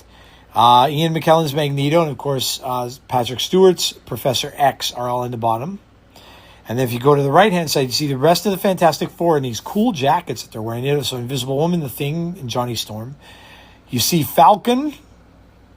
So you see Captain, Sam Wilson's Falcon up in the air there. Along with Red Wing. Of course, his sidekick, Red Wing, is there. And then you see some of the people from Wakanda. You see, of course, Shuri and M'Baku. And then Shang-Chi is the other one that's on the right of the poster. So that is out there. This is a report. So this is a DC report. A lot of news about what is going on with Batman. And the Batman 2, now that's the one with Robert Pattinson. That is completely different. That is not DC's Batman going forward. That is a different universe Batman. But this one is a rumor because there's been a lot of rumors about who is going to play Batman for James Gunn. And the latest one is Tom Brittney is reportedly cast as DC's Batman. Now, I don't know if that's confirmed. I don't have any ideas, but there's just a lot of rumors that are going around about Batman. And again, some more horror news. Now, this all happened in one day. So again, I got the first trailer for Crystal Lake, which I nearly shed a tear because this is the first time I've gotten anything Friday the 13th since 2009. And it looks phenomenal. Linda Cardellini is playing Jason's mom. They did do some changes to it because originally in the original Friday the 13th, the very first one, if you've never seen it, Jason's mom, of course, is the killer in there. Spoiler. But Jason drowned in 1950 something. And then his mother came back to the camp all those years later. And the movie was filmed in the 70s. But I don't even know if that was when it took place. I guess it did.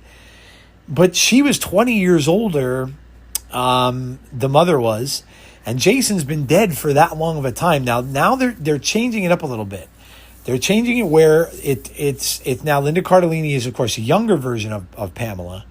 And Jason drowns in the 70s. So they're changing up kind of the whole timeline.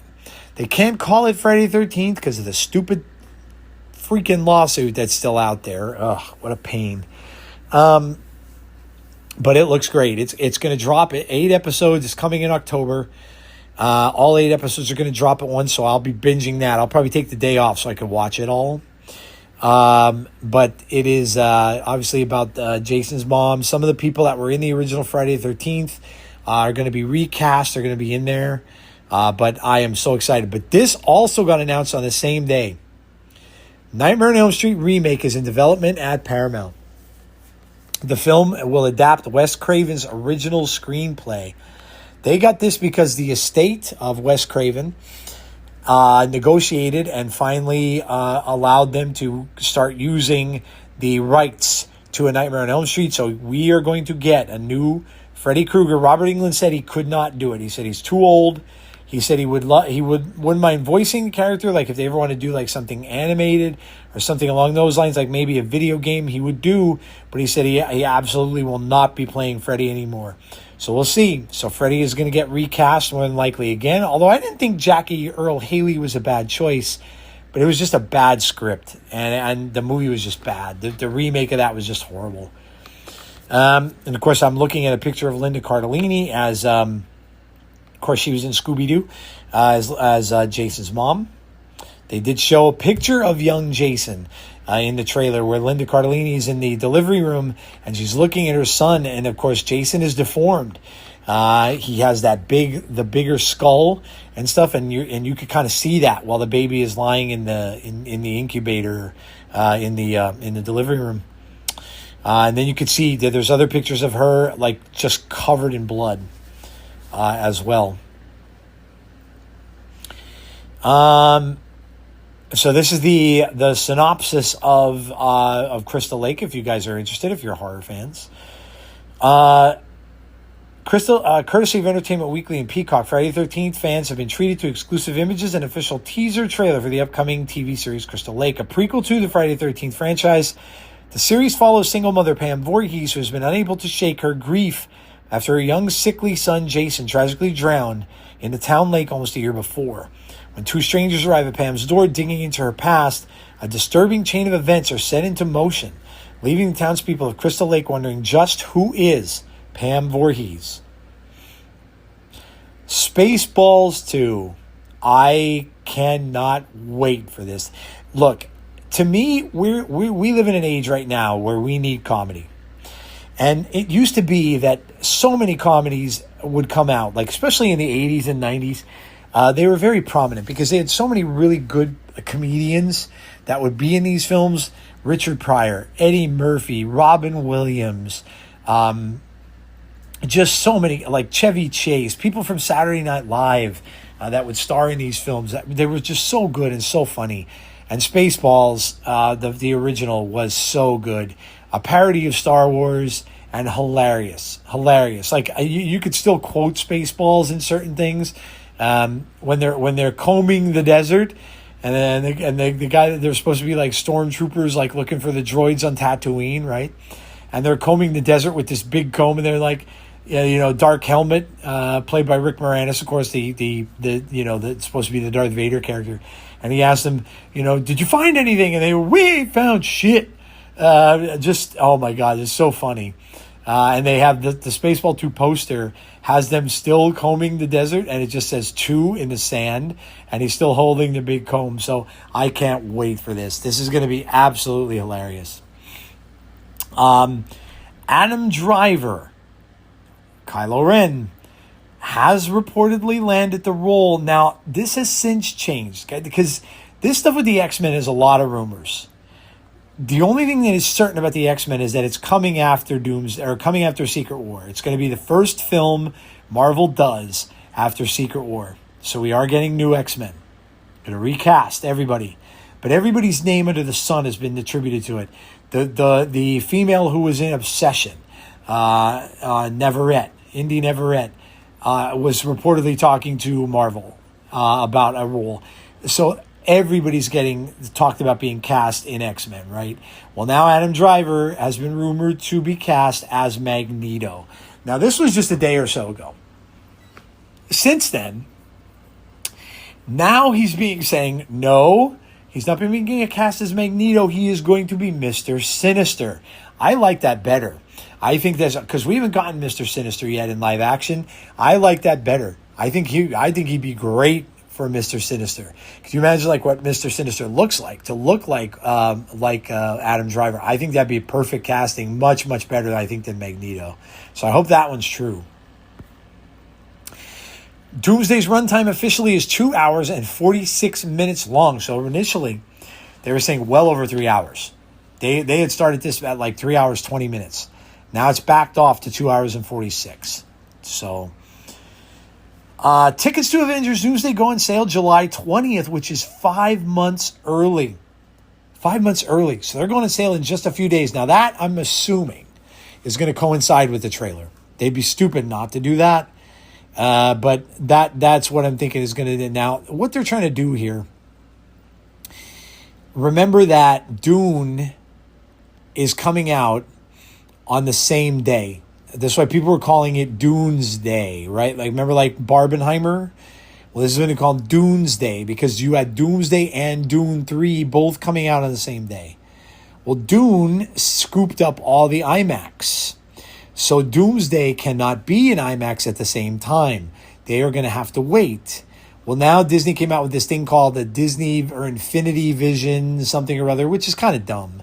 It's anything real different or anything like that. It's not any kind of new movie theaters they're going to be in. It's just a way to compete with knowing that Dune is going to be in IMAX. They're going to try to, these other theaters they're going to scoop up to be kind of exclusive to those theaters. It's kind of silly, but they are going to put the tickets on sale 5 months early, which is crazy. But I mean, I can't wait to see it.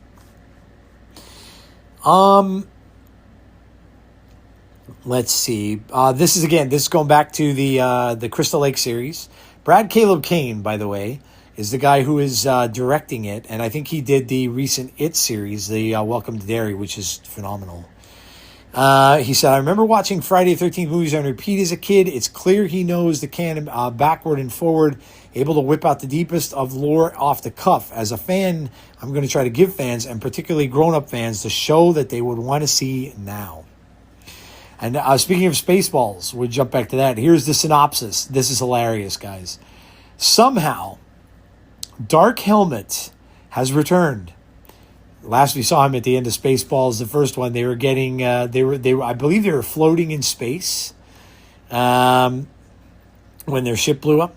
40 years after the events of the first Spaceballs, 50 years after the events of Star Wars A New Hope, and 1 year after the events of The Devil Wears Prada 2, the galaxy is once again under threat.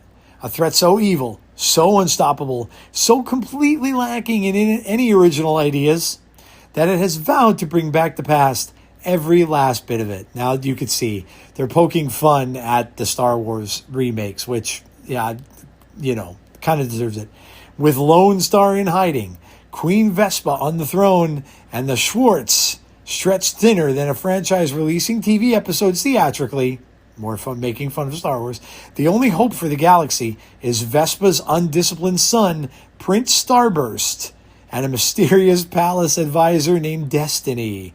Together, they must find Lone Star, Yogurt, and other iconic legacy characters fans are demanding before they discover the hard way that, while some threats you can fight, the reboot is not one of them. Fantastic. I can't wait. There has been a lot of rumors, speaking of casting, about Scarlett Johansson in the Batman 2. And at first they were saying the actor who plays Bucky in Marvel, I can't remember his name right now, Sebastian Stan. He's been cast in the Batman 2, and so is Scarlett Johansson. And the rumors going around about them at first, this is why I said you can't rely on these rumors. Because at first they were saying Sebastian Stan was playing Harvey Dent. And that Scarlett Johansson was playing Gilda Dent, Harvey Dent's wife. That is absolutely not the case. Scarlett Johansson will play a serial killer obsessed with plants who uses her toxins to carry out her crimes. Poison Ivy. Her main target is Dance's character, the leader of a secret organization made up of the most powerful figures in the city, the Court of Owls, no doubt. Post also mentioned that Sebastian Stan is indeed playing Victor Zsasz, not Harvey Dent. Victor Zsasz is the villain who cuts himself. And he has like little knife marks like all over his body from doing so. He was in the Gotham TV series, which I found to be very good. I thought Gotham was excellent. I watched that whole series. I thought that was really, really good.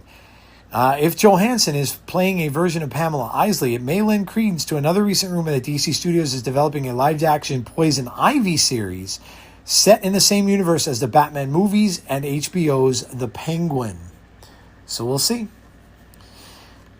Now this is confirmed, the Batman Part 2. So what I was just talking about, the movie with Robert Pattinson's next Batman film, has now been delayed to February 18th of 2018. This film just keeps getting pushed back.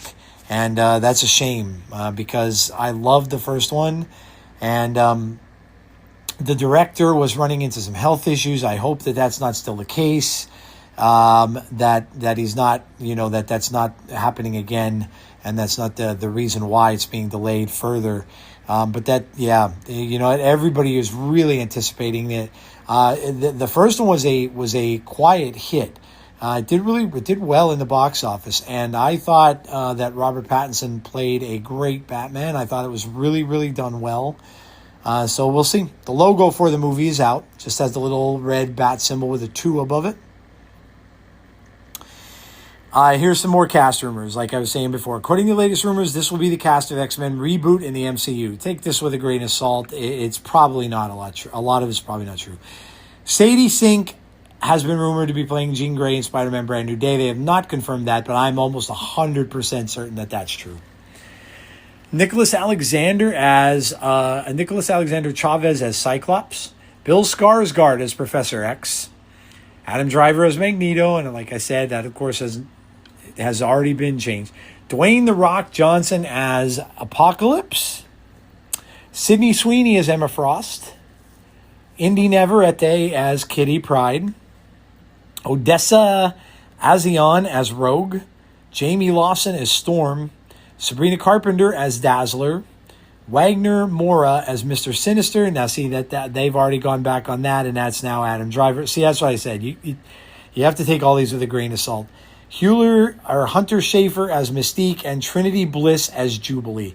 I take this all of that with a very, very grain of salt. None of that probably is going to come to pass. This just came out today. It's the end of an era for the Marvel Universe, as Marvel Comics reveals plans to relocate from New York City to Hollywood over the next 12 months. That is really a big thing. Marvel Comics headquarters has been in New York since the Stan Lee days. And they are moving away from New York City, which is crazy.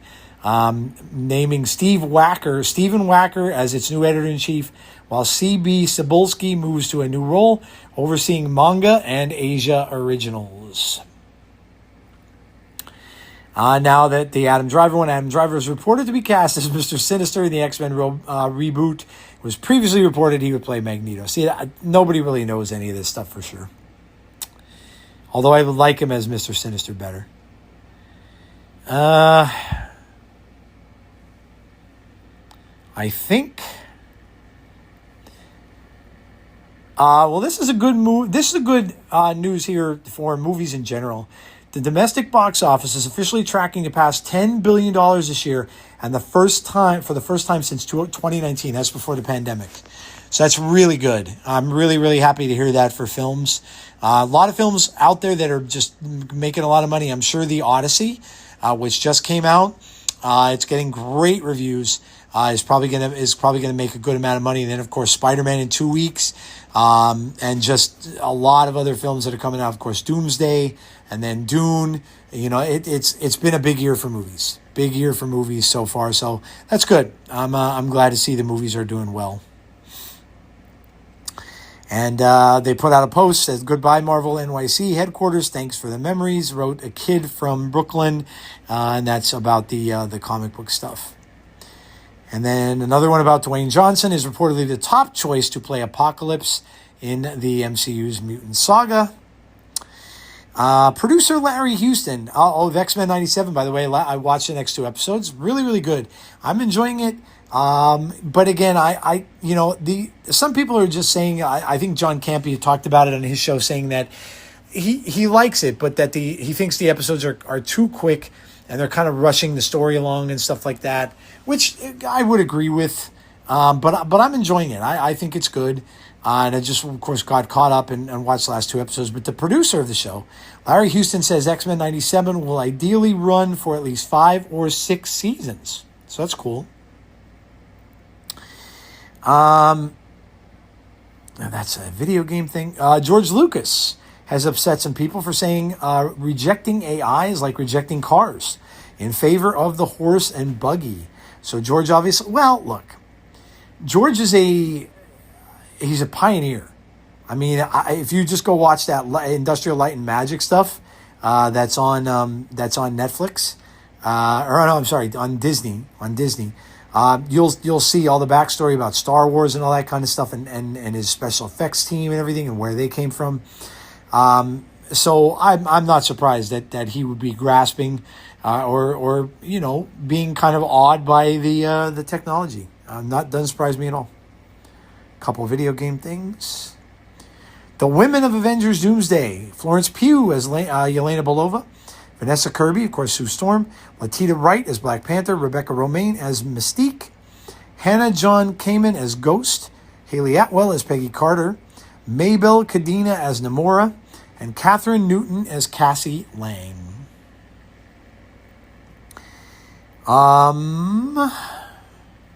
Think I might be getting close to the end here. This is all video game stuff. Oh, a quick one about, and I think I talked about this in previous episodes, that remake of the X-Files, I Want to Believe, the director's cut that Chris Carter wants to redo because he felt that the studio made them cut too much out of it because they didn't want it to be really scary. After a slight delay, Chris Carter's brand new director's cut of the X-Files, I Want to Believe, representing the scarier version of the 2008 movie he had originally wanted to make, is releasing in August. So that's cool. I will definitely check that out. And this is game stuff. Spider-Man Brand New Day will reportedly have only one post-credit scene, which that doesn't surprise me either, because I'm sure that's probably going to be a lead into Doomsday. If I had to guess what that post-credit scene will be. And I believe that is going to do it. All right. Spoiler alert here, guys. And if you want to just, I'm going to read it pretty quickly. So if you want to just give me like maybe 5 minutes, if you don't want to hear the synopsis, you can fast forward to the ending of the show, which is the pixel perspective. I just have a little bit of video game stuff, but here we go. The full description of Avengers Doomsday. Now, again, take it for what it's worth. All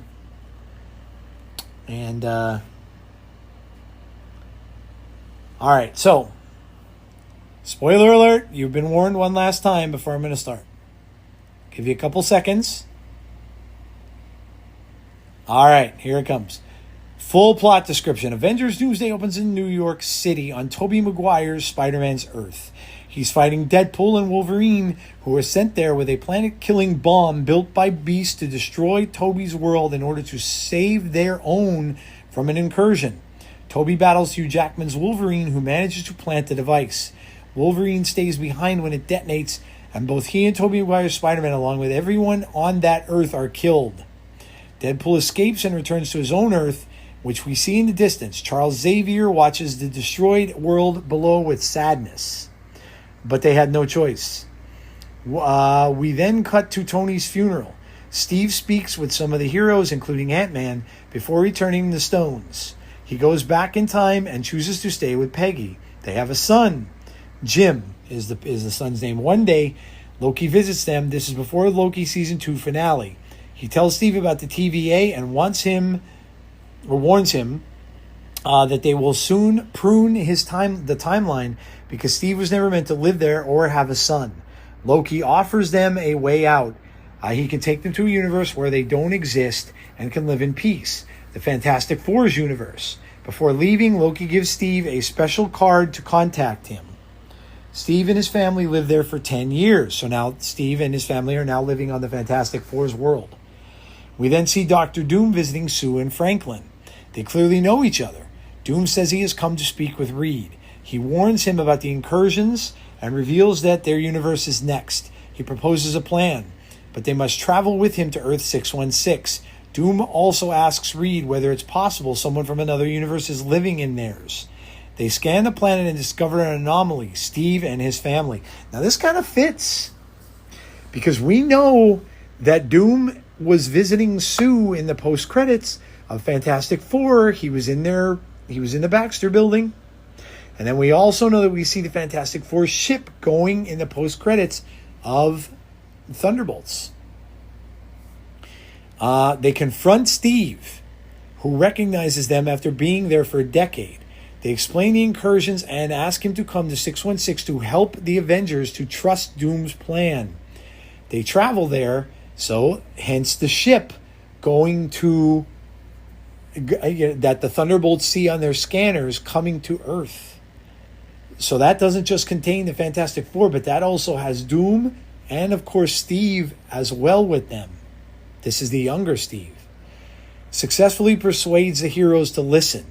So they're going to meet with the heroes on the 616, and they're trying to get them to listen. Next, they visit the X-Men's universe, but the X-Men are hostile. They've survived multiple incursions and trust no one. They assume the MCU heroes in the Fantastic Four have come to destroy them and attack. Reed and Doom explains their solution: to build massive cannons on each Earth that will permanently separate the universes and stop the incursions. Kind of similar to those big things that they were building to stop Galactus, I think. They will split into teams, and each one will go to another Earth to place a cannon there. Meanwhile, Steve tells Thor he met a Loki who is still alive.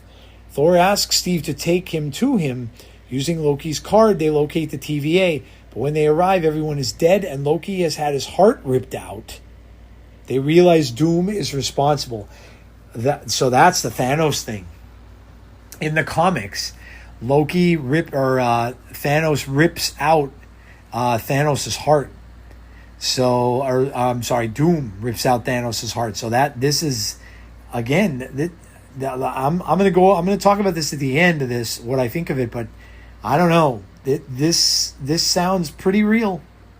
And again, John Campea, who I talked about on his show several months ago, has said that both him and Robert Meyer Burnett, who's also on his show, both know the entire plot of this film. So this may have leaked even back that far. So this take again, believe it or not, but this could very well be true.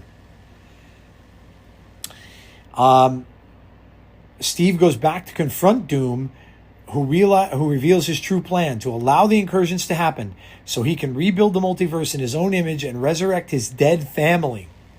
He takes Steve to his castle in Latveria on his Earth. There, Steve meets Doom's followers, masked witches. One of them impersonates Peggy to manipulate him.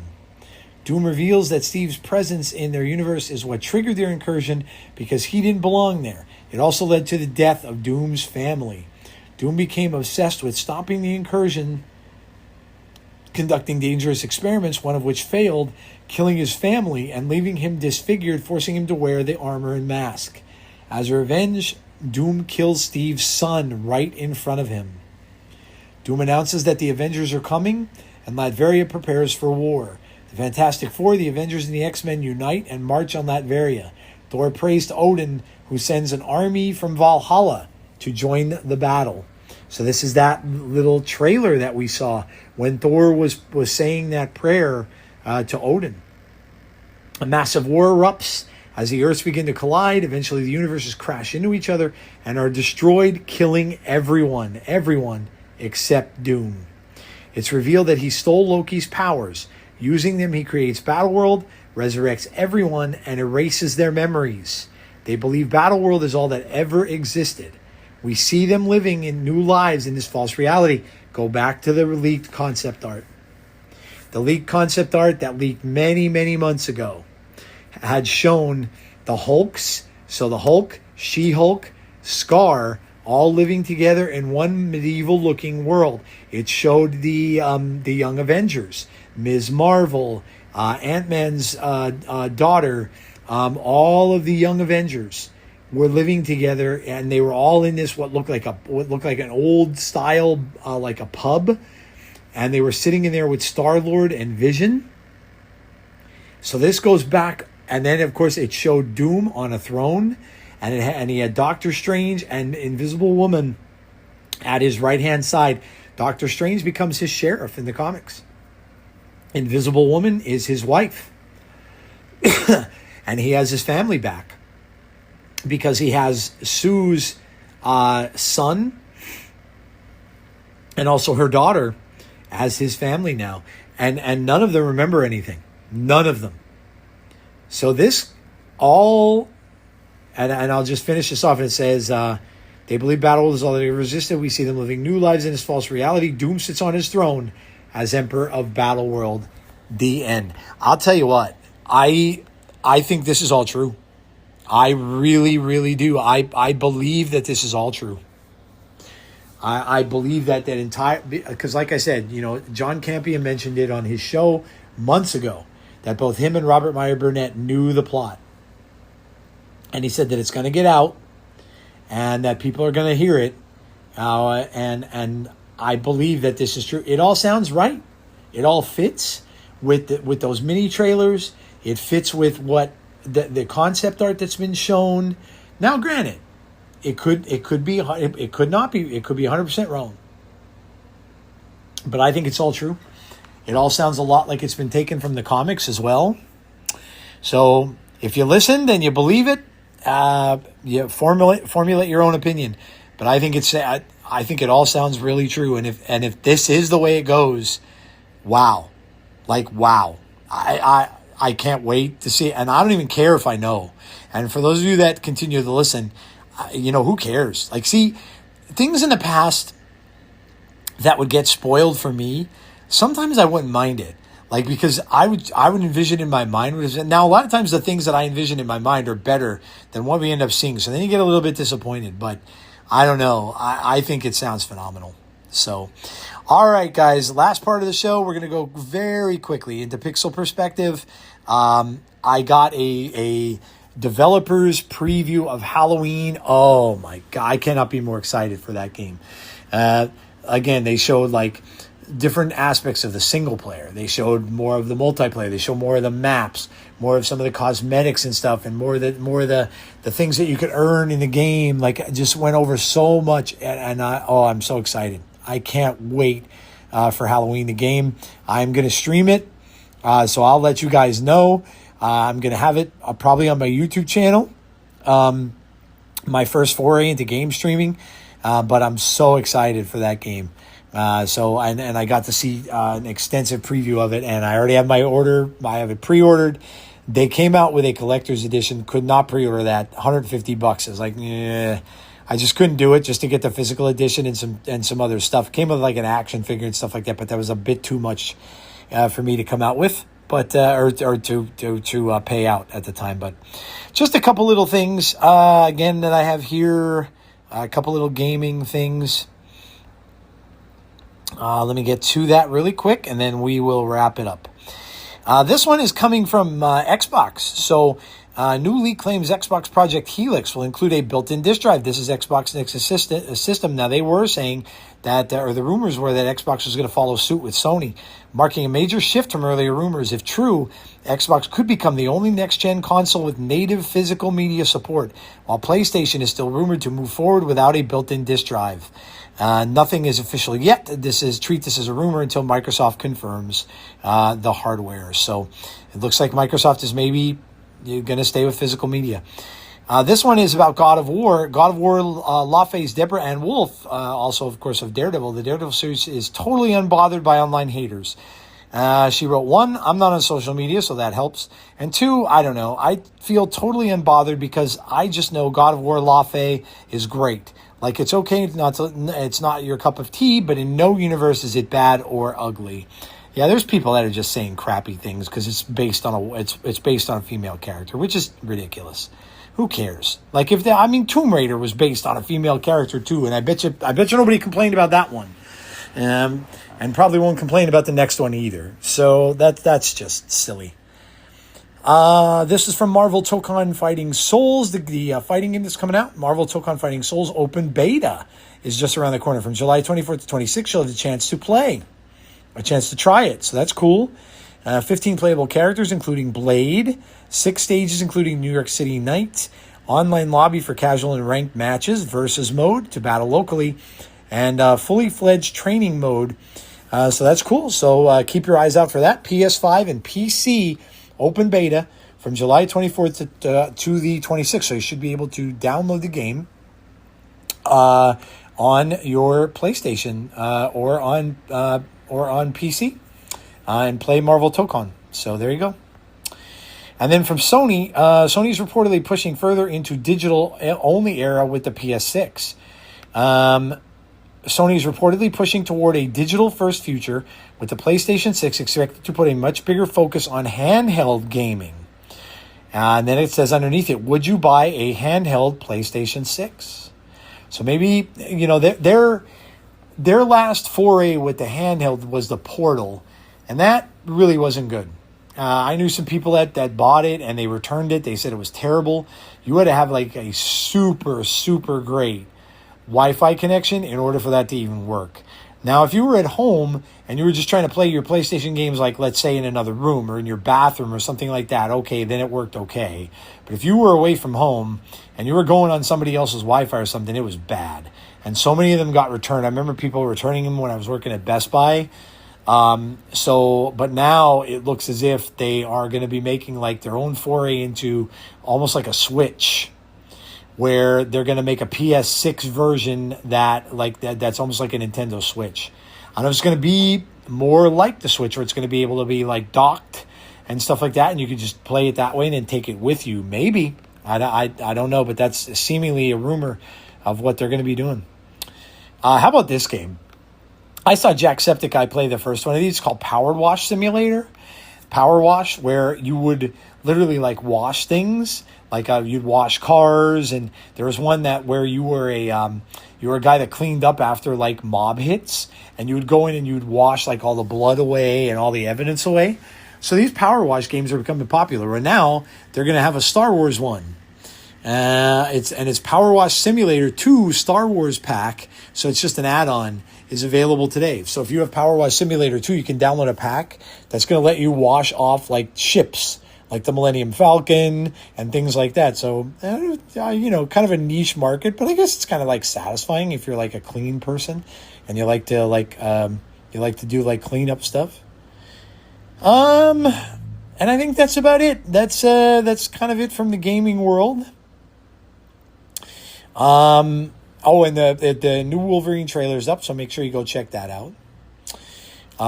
If you get a chance, that game is coming out before you know it. It'll be out in September. So, all right, guys. Well, look, where are we? We're at the 2-hour mark, 2 hour and 5 minutes. So, that is going to do it for this episode of Snap Decisions. Again, I will tell you to listen in on, I think they're coming up on their last episode. So listen in to Snap on this. I think they're going to be done after their 100th episode. So make sure you tune in.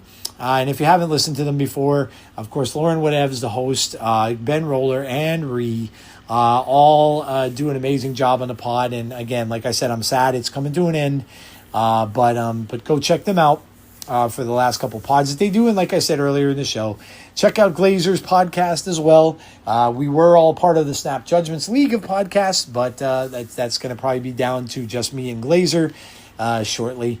But yeah, go check out Glazer's work that he puts out every single day. He does do giveaways for season passes and stuff as well over there. If you haven't gotten one yet for this month, you can head over there and you might win a season pass. All right, guys, that is going to do it for yours truly for this week. I hope you have a great rest of your week in Snap. Don't forget to get J. Jonah Jameson, and you can have Rooter emotes. I can't wait. So don't forget to look out for that. And, of course, the Cube Rush is going to happen again this coming weekend. So if you're playing and you want to level up, that is the time to try to do it. All right, guys, that is going to do it for me. Have a great rest of your week in Snap, however you choose to play. Please stay safe, be kind to one another always, and hopefully I will talk to you all on the next episode of Snap Decisions. This is your Snap DJ, signing off.